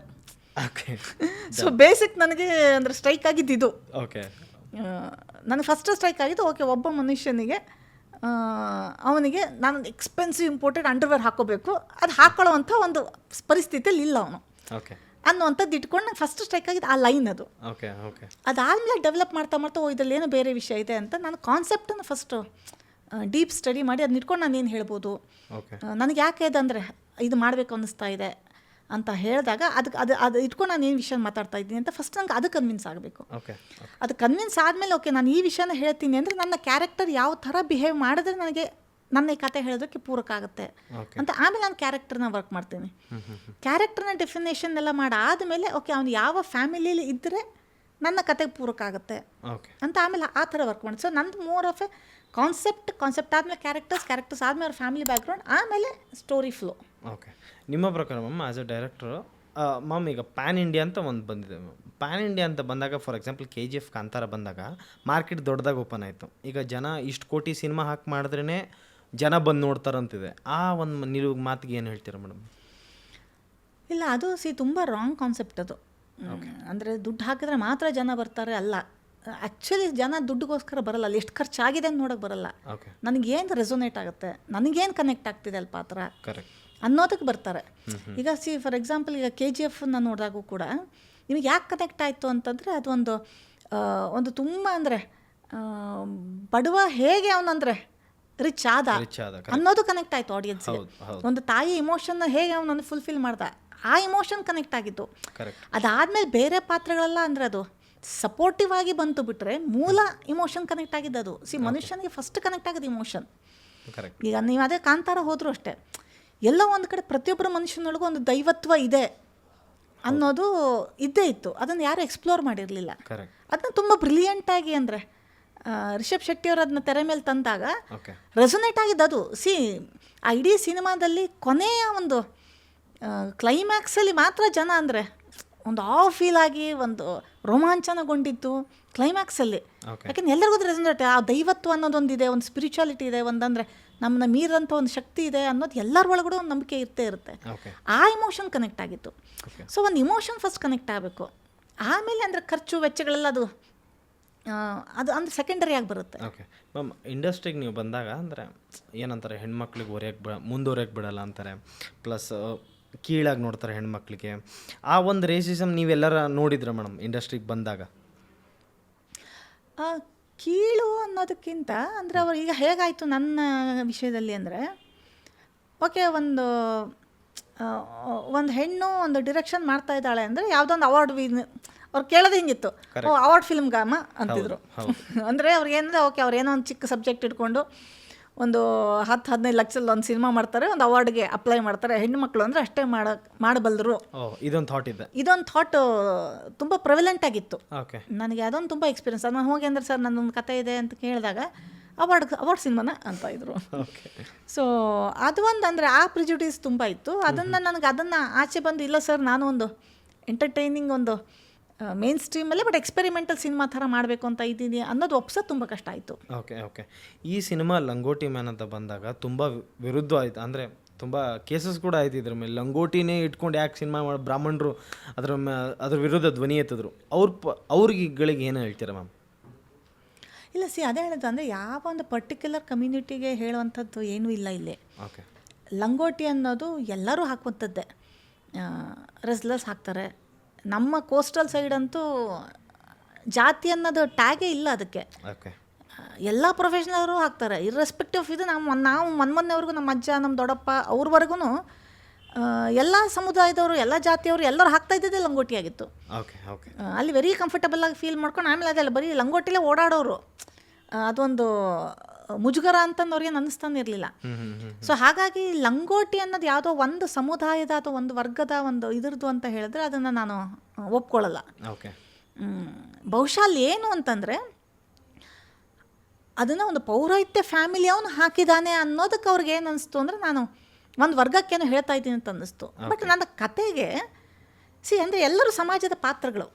ಈಗ ಒಂದು ಸಮಾಜ ಅಂದ್ಕೊಳ್ಳೋ ಒಂದು ಪೌರೋಹಿತ್ಯ ಇರುತ್ತೆ, ಒಂದು ವ್ಯಾಪಾರಿ ಇರ್ತಾನೆ, ಒಬ್ಬ ಕಾರ್ಮಿಕ ಇರ್ತಾನೆ. ಸೊ ಎಲ್ಲರೂ ಇರ್ತಾರೆ. ನನ್ನ ಕತೆಗೆ ಯಾರು ಇದನ್ನು ಕೊಡ್ತಾರೆ, ಪುಷ್ಟಿ ಕೊಡ್ತಾರೆ ಅಂತ ಅಂದಾಗ ನನಗೆ ಪೌರೋಹಿತ್ಯ ಫ್ಯಾಮಿಲಿ ಕೊಡ್ತಾರೆ ಅಂತ ಅಲ್ಲಿ ಅಟ್ಯಾಚ್ ಮಾಡಿದ್ದಷ್ಟೇ. ಸೊ ಆಮೇಲೆ ಏನಾಗ್ತದೆ, ನಾನು ಹೇಳ್ಕೊಟ್ಟಿರೋದು ಕಾಮಿಡಿ. ಸೊ ಹಾಗಾಗಿ ನಾನು ಕಾಮಿಕಾಗಿ ಹೇಳಕ್ಕೆ ಹೊರಟಾಗ ಅವ್ರಿಗೆ ಅದು ಏನು ಅನ್ನಿಸ್ತು ಅಂದರೆ ಬಹುಶಃ ನಮ್ಮನ್ನು ಹೀನಾಯವಾಗಿ ನೋಡೋದಕ್ಕೆ ಹೋಗ್ತಾ ಇದ್ದಾರೆ ಅಂತ ಅನ್ನಿಸ್ತು. ಬಿಟ್ರೆ ಅಲ್ಲಿ ಯಾವ ಇದು ಇಲ್ಲ. ಆಮೇಲೆ ನಮ್ಮ ಸ್ಕ್ರಿಪ್ಟ್ ಬರೀಬೇಕಾದ್ರೆ ಸಂಸ್ಕೃತ ಆಚಾರವನ್ನು ಬಲ್ಲಂಥ ಪಂಡಿತರೇ ಇದ್ದರು. ಇವನ್ ಆ್ಯಕ್ಟ್ ಮಾಡಬೇಕಾದ್ರೆ ಕೆಲವೊಂದು ಆರ್ಟಿಸ್ಟ್ಗಳು ಕೂಡ ಅಂದರೆ ಶ್ಲೋಕಗಳು ಬಲ್ಲಂಥವ್ರು, ಮನೇಲಿ ಆಚಾರ ವಿಚಾರನ ಫಾಲೋ ಮಾಡುವಂಥವ್ರು. ಎಲ್ಲರಿಗೂ ಕತೆ ಗೊತ್ತು. ಹಾಗೇಂದ್ರೆ ಆಯಿತು ಆವಾಗಲೇ ಅವ್ರು ಸ್ಟಾಪ್ ಮಾಡಿಬಿಡ್ತಿದ್ರು. ಅವ್ರು ತುಂಬ ಖುಷಿಯಾಗಿ ಮಜವಾಗಿ, ಯಾಕೆಂದ್ರೆ ನಾವು ಹೇಳಕ್ಕೆ ಹೊರಟ ಸಬ್ಜೆಕ್ಟೇ ಬೇರೆ, ತಮಾಷೆ ಥರ. ಮ್ಯಾಮ್, ಈ ಸಿನಿಮಾ ಕತೆ ಹೇಗೆ ಹುಟ್ಕೋತು? ಪ್ಲಸ್ ಬೇರೆ ಕಡೆ ಎಲ್ಲ ನಾವು ಸೂಪರ್ ಮ್ಯಾನ್, ಸ್ಪೈಡರ್ ಮ್ಯಾನ್ ಕೇಳಿದ್ವಿ, ಲಂಗೋಟಿ ಮ್ಯಾನ್ ಅಂತ ಯಾಕೆ ಬಂತು? ಕತೆ ಹೇಗೆ ಹುಟ್ಕೋತು ಮ್ಯಾಮ್? ಕತೆ ಹೇಗೆ ಹುಡ್ಕೋತು ಅನ್ನೋದು ನಾನು ಆ್ಯಕ್ಚುಲಿ ಎಲ್ಲ ಕಡೆ ಹೇಳಿದ್ದೀನಿ. ಬೇಬಿ ಅಗೇನ್ ರಿಪೀಟ್ ಮಾಡ್ತೀನಿ, ಬೇಕಂದ್ರೆ ಅಲ್ಲಿಂದನೇ ಶುರು ಮಾಡಬೇಕು ನಾನು. ಸೊ ನಾನು ಆ್ಯಕ್ಚುಲಿ ಬೇರೆ ಯಾವುದೋ ಒಂದು ಕಾಮಿಕ್ ಸ್ಕ್ರಿಪ್ಟ್ ವರ್ಕ್ ಮಾಡ್ತಾ ಇದ್ದೆ. ಅಲ್ಲಿ ಒಂದಿಷ್ಟು ನಾನು ಹೇಳಿದ್ನಲ್ಲ, ನನಗೆ ಫಸ್ಟ್ ಇಷ್ಟ ಆಗೋದು ಕಾನ್ಸೆಪ್ಟ್ ಮೇಲೆ ಕ್ಯಾರೆಕ್ಟರ್ನ ಬಿಲ್ಡ್ ಮಾಡ್ತೀನಿ. ಅದನ್ನ ಕಥೆ ಹೇಳ್ಕೊಂಡು ಹಾಂ, ಪ್ರೈಮರಿ ಕ್ಯಾರೆಕ್ಟರ್, ಆಮೇಲೆ ಸೆಕೆಂಡ್ರಿ ಟೆರಿಷರಿ ಕ್ಯಾರೆಕ್ಟರ್ ಅಂತ ಆ್ಯಡ್ ಮಾಡ್ತಾ ಹೋಗ್ತೀನಿ. ಓಕೆ. ಅಲ್ಲಿ ಒಂದು ಟೆರಿಷರಿ ಕ್ಯಾರೆಕ್ಟರಾಗಿ ಬಂದಿದ್ದು ಒಂದು ಹುಡುಗ. ಓಕೆ. ಅವನಿಗೆ ಅಂದರೆ ನಾನೊಂದು ಎಕ್ಸ್ಪೆನ್ಸಿವ್ ಇಂಪೋರ್ಟೆಡ್ ಅಂಡರ್ ಹಾಕೋಬೇಕು ಅನ್ನೋದೊಂದು ಆಸೆ ಇದೆ ಅಂತ ಬರೋ ಕ್ಯಾರೆಕ್ಟರ್. ಅದು ತುಂಬ ಟೆರಿಷರಿ ಕ್ಯಾರೆಕ್ಟರ್ ಆಗಿತ್ತು ಅಲ್ಲಿ ಬಂದಾಗ. ಸುಮ್ಮನೆ ಮಧ್ಯಕ್ಕೊಂದು ಮಜಾ ಕೊಟ್ಟು ಹೋಗಿ ಬರೋ ಕ್ಯಾರೆಕ್ಟರ್ ಆಗಿತ್ತು. ಓಕೆ. ನಾನು ಈ ಕತೆ ಯೋಚನೆ ಮಾಡ್ತಾ ನನಗೆ ಅವನ ಮೇಲೆ ತುಂಬ ಫೋಕಸ್ ಹೋಗ್ತಾ ಇದೆ, ಅವನ ಮೇಲೆ ಸೀನ್ಸ್ಗಳು ಹುಡ್ತಾ ಇದೆ, ಇಲ್ಲ ಅಲ್ಲಿ ಏನೋ ಹೇಳೋ ವಿಷಯ ಇದೆ ಅಂತ ಅನ್ನಿಸ್ತಾ ಇದೆ, ಅದು ಯುದ್ಧಗಳಿಗೆ ಕನೆಕ್ಟ್ ಆಗ್ಬೋದು ಅಂತ ಅನ್ನಿಸ್ತಾ ಇದೆ. ಸೊ ಹಾಗಾಗಿ ನಿಧಾನ ಗೊತ್ತಿಲ್ದಂಗೆ ಅದು ಸೆಳೀತಾ ಹೋಯ್ತು. ಆಮೇಲೆ ಏನು ಅದನ್ನು ಸ್ಟಡಿ ಮಾಡೋಣ ಅಂತ ಹೋದಾಗ ಅಲ್ಲೇ ಒಂದು ದೊಡ್ಡ ವಿಷಯ ಇದೆ ನಂಗೆ ಹೇಳೋದಕ್ಕೆ ಅಂತ ಅನ್ನಿಸ್ತು. ಸೊ ಕೊನೆ ನಂಗೆ ಅನಿಸ್ತು, ಇಲ್ಲ ಅಂದರೆ ಅದನ್ನು ಅಲ್ಲಿಂದ ಡಿಟ್ಯಾಚ್ ಮಾಡಿಬಿಡೋಣ, ಅದನ್ನು ಬೇರೆ ಕಥೆನ ಇಟ್ಕೊಂಡು ಇದನ್ನು ಇಂಡಿಪೆಂಡೆಂಟಾಗಿ ವರ್ಕ್ ಮಾಡೋಣ ಅಂತ ಮಾಡ್ತಾ ನಂಗೆ ಅಂದರೆ ತುಂಬ ನನಗೆ ಕನ್ವಿನ್ಸಿಂಗ್ ಆಗುವಂಥ ಒಂದು ಕಥೆಯಾಗಿ ಸಿಕ್ತು. ಸೊ ಆಮೇಲೆ ಅದನ್ನು ನಾನಂದರೆ ನನ್ನ ಫ್ರೆಂಡ್ಸ್ಗಳಿಗೆ ಇವ್ರಿಗೆಲ್ಲ ಹೇಳಿದಾಗ ಇಲ್ಲ ಏನೋ ಒಂದು ಹೊಸತನ ಇದೆ ಅಂತ ಹೇಳಿದಾಗ ಆಮೇಲೆ ಆ ಕಥೆನ ವರ್ಕ್ ಮಾಡೋಕ್ಕೆ ಶುರು ಮಾಡಿದ್ವಿ. ಓಕೆ ಮ್ಯಾಮ್, ಈಗಲೂ ಕೆಲವೊಂದು ಕಡೆ ಇದೆ ಮ್ಯಾಮ್, ಬ್ರಾಹ್ಮಣರು ಅಂದರೆ ಯೂನಿಫಾರ್ಮ್ಗಳು ಹಾಕೊಳ್ಳೋದಿಲ್ಲ, ಅಂದರೆ ಹಾಕೊಂಡ್ರು ಒಡೆದೊಳ್ಳೆ ಲಂಗೋಟಿ ಹಾಕ್ತಾರೆ. ಆ ಥರದ್ದು ಏನೋ ಕಾನ್ಸೆಪ್ಟ್ಸ್ಗಳು ಈ ಸಿನಿಮಾದಲ್ಲಿ ಇದೆಯಾ ಮೇಡಮ್? ಈಗಲೂ ಪದ್ಧತಿ ನಡ್ಕೊಂಡು ಬಂದಿದೆ ಮೇಡಮ್. ಹೌದಾ, ಇಲ್ಲಿ ಇರೋದೇ ಅದು ಕತೆ. ಇಲ್ಲಿ ನೀವು ಟ್ರೇಲರ್ ನೋಡಿದಾಗ ಗೊತ್ತಾಗುತ್ತೆ. ಟ್ರೇಲರ್ ತುಂಬ ಮಜವಾಗಿದೆ, ಅದೇ ಇಷ್ಟ ಆಗಿದೆ. ಸೊ ಆ ಟ್ರೇಲರಲ್ಲೇ ಇದೆ. ಅಲ್ಲಿ ತಾತ ಪೌರೋಹಿತ್ಯ ಫ್ಯಾಮಿಲಿಯವರು. ಸೊ ತಾತ ಬಂದು ಅಂದರೆ ಸಂಸ್ಕೃತಿಗಳನ್ನ ಪಕ್ಕ ಫಾಲೋ ಮಾಡಬೇಕು ಅಂತ. ಸೊ ಆ ಎಲ್ಲ ಸಂಸ್ಕಾರಗಳಲ್ಲಿ ಒಂದು ಸಂಸ್ಕಾರ ನಮ್ಮ ಮನೆಯಲ್ಲಿ ಕೌಪಿನ ಹಾಕೋಬೇಕು. ಕೌಪಿನ ಅಂದರೆ ಸಂಸ್ಕೃತದಲ್ಲಿ ಲಂಗೋಟಿ. ಸೊ ಕೌಪಿನ ಹಾಕೋಬೇಕು ಅಂತ. ಸೊ ಅದಕ್ಕೆ ಹೇಳಿದೆ ನಾನು ಯಾಕೆ ಪೌರೋಹಿತ್ಯ ತಂದೆ ಅಂದರೆ, ನಿಮಗೆ ಬೇರೆ ಯಾವ ಫ್ಯಾಮಿಲಿಲೂ ಅದನ್ನು ಅಷ್ಟೊಂದು ಸ್ಟ್ರಿಕ್ಟಾಗಿ ಹೇಳಲ್ಲ. ಹೌದು, ಪೌರೋಹಿತ್ಯ ಫ್ಯಾಮಿಲಿಯವರು ಮಾತ್ರ ಅದನ್ನು ಗಟ್ಟಿಯಾಗಿ ಹೇಳ್ಬೋದು. ಹಾಗೆ ನಾನು ಪೌರೋಹಿತ್ಯ ಅಂತ ಯಾಕೆ ಇದು ಮಾಡ್ತೇನೆ, ನಾನು ಉದ್ಯೋಗವಾಗಿ ಉಪಯೋಗಿಸ್ತಾ ಇರೋದು. ನನಗೆ ಅಂದರೆ ಜಾತಿ ವರ್ಗಗಳ ಬಗ್ಗೆ ನನಗಿಲ್ಲ, ನನಗೆ ಉದ್ಯೋಗ ಅದೊಂದು. ಆಯಿತಾ, ಆ ಉದ್ಯೋಗ ತುಂಬ ರೆಸ್ಪೆಕ್ಟ್ಫುಲ್ಲಾಗಿ ನಾನು ಅಂದರೆ ನೋಡಿದಾಗ ಅವರು ಮಾತ್ರ ಅದನ್ನ ಗಟ್ಟಿಯಾಗಿ ಹಿಡಿಯೋಕ್ಕೆ ಸಾಧ್ಯ. ನಮ್ಮ ಮನೇಲಿ ಸಂಸ್ಕಾರಗಳು ಶಾಸ್ತ್ರಗಳು ಸರಿಯಾಗಿ ನಡಿಬೇಕು ಅಂತ ಅನ್ನೋದು ಪೌರೋಹಿತ್ಯ ಫ್ಯಾಮಿಲಿ ಅಂತ ಅಂದಾಗ ನಾನು ಪೌರೋಹಿತ್ಯ ಫ್ಯಾಮಿಲಿ ಜಾಯಿನ್ ಮಾಡಿದೆ. ಸೊ ಅಲ್ಲಿ ತಾತ ಕೂಡ ಅಂದರೆ ನಮ್ಮಲ್ಲಿ ಎಲ್ಲ ಸಂಸ್ಕಾರನೂ ಫಾಲೋ ಮಾಡಬೇಕು, ಅದರಲ್ಲಿ ಒಂದೇನು ಅಂದರೆ ಕೌಪಿನೇ ಹಾಕೋಬೇಕು, ಅಂಡರ್ವೇರ್ ಹಾಕೋಂಗಿಲ್ಲ. ಎಲ್ಲೋ ಒಂದು ಕಡೆ ಅಂದರೆ ಕಮೆಂಟಲ್ಲಿ ನಾನು ನೋಡ್ತಿದ್ದೆ, ಇವ್ರಿಗೆ ಸಿನಿಮಾ ಮಾಡ್ಬೇಕಂತಂದರೆ ಲಂಗೋಟಿನೇ ಬೇಕಾ, ಬೇರೆ ಇದ್ರೆ ಏನ್ರ ಮೇಲೂ ಸಿಗಲ್ವಾ ಅಂತ ಅದೊಂದು ಬಂದಿತ್ತು. ಆ ಕಮೆಂಟ್ ಹೆಂಗೆ ಹೇಳ್ತೀರ ಮೇಡಮ್? ಅಲ್ಲ, ಅದಕ್ಕೆ ಹೇಳಿದ್ದು ನಾನು ಲಂಗೋಟಿ ಮೇಲೆ ಕತೆ ಮಾಡ್ತಿಲ್ಲ. ಲಂಗೋಟಿ ಅನ್ನೋದು ಒಂದು ನನಗೆ ಒಂದು ಫ್ಯೂಯಲ್ ಅಷ್ಟೇ, ಅಂದರೆ ಇಗ್ನೈಟ್ ಮಾಡೋದಕ್ಕೆ. ಇಗ್ನೈಟ್ ಮಾಡಾದ್ಮೇಲೆ ನನ್ನ ಫ್ಯೂಯಲ್ ನಾನು ಏನು ಹೇಳೋಕ್ಕೆ ಅಂತ ಹೊರಟಿದ್ನಲ್ಲ ಅದು ಬೇರೆನೇ ಇದೆ, ಅದು ದೊಡ್ಡ ವಿಚಾರ ಇದೆ. ಆ ದೊಡ್ಡ ವಿಚಾರನ ಹೇಳೋದಕ್ಕೆ ನನಗೆ ಇದೊಂದು ಒಂದು ಇದಾಯ್ತು, ಏನಂತಾರೆ ಕಡ್ಡಿ ಪಿಡಿಕೆ ಥರ ಹಾಕಿ ಬೆಂಕಿ ಹತ್ತದ ಮೇಲೆ ಅದ್ರ ಕೆಲಸ ಮುಗೀತು. ನಾನು ಬೇರೆ ಅಂದರೆ ತೋರಿಸೋದಿದೆ. ಓಕೆ ಮೇಡಮ್, ಈಗಿರೋ ಕಾಂಪಿಟೇಷನ್ ಗೊತ್ತು, ಈಗಿರೋ ಅಂದರೆ ಏನಂತಾರೆ ರಿಲೀಸಿಂಗ್ ಪ್ಲ್ಯಾನ್ಸ್ಗಳು ಗೊತ್ತು, ಹೇಗೆ ಮಾಡ್ಕೋತಿದ್ದಾರೆ ಮ್ಯಾಮ್ ರಿಲೀಸಿಂಗ್ ಪ್ಲ್ಯಾನ್ಸಲ್ಲಿ? ಇಲ್ಲ, ರಿಲೀಸಿಂಗ್ ವೈಸು ನಾನು ಟು ಬಿ ಫ್ರ್ಯಾಂಕ್ ನಾನು ಅಂದ್ಕೊಂಡಿದ್ದಕ್ಕಿಂತ ತುಂಬ ಅದ್ಭುತವಾಗಿ ಹೋಗ್ತಾ ಇದೆ. ನನಗೂ ಆ್ಯಕ್ಚುಲಿ ಮಾರ್ಕೆಟಿಂಗಲ್ಲಿ ತುಂಬ ಹೆದರಿಕೆ ಇತ್ತು, ಹೇಗೋ ಏನೋ ಈಗಿರೋ ಕಾಂಪಿಟೇಷನ್, ಈಗಿರೋ ಅಂದರೆ ದೊಡ್ಡ ದೊಡ್ಡ ಸಿನಿಮಾಸ್ಗಳ ಮಧ್ಯದಲ್ಲಿ ನಾವು ಸಿಕ್ಕಾಕೊಂಡ್ಬಿಡ್ತೀವಿ, ನುಸುಳ್ಕೊಂಡ್ಬಿಡ್ತೀವಿ ಅನ್ನೋದೆಲ್ಲ ತುಂಬ ಇತ್ತು. But thanks to our marketing team, ಯಾಕೆಂದರೆ ಕರೆಕ್ಟಾಗಿ ಪ್ಲ್ಯಾನ್ ಮಾಡಿ, ಓಕೆ ಟೀಸರ್ ಬಂದ ಹೀಗೆ ಮಾಡೋಣ, ಒಂದು ಸಾಂಗ್ ನಮ್ಮದು ಬಂತು, ಅದು ಕೂಡ ತುಂಬ ಫೇಮಸ್ ಆಯಿತು, ಲಂಗೋಟಿ ಬಲು ಒಳ್ಳೆದನ. ಆ ಸಾಂಗ್ ಬಂದಾಗ ಈ ಥರ ಮಾಡೋಣ, ನೆಕ್ಸ್ಟ್ ಟ್ರೇಲರ್ ಈ ಥರ ಮಾಡೋಣ ಅಂತ ನೀಟಾಗಿ ಒಂದು ಗ್ರಾಫ್ ಹಾಕಿದ್ರು. ಸೊ ಅದ್ರ ಪ್ರಕಾರನೇ ಹೋಗ್ತಾ ಇದ್ವಿ.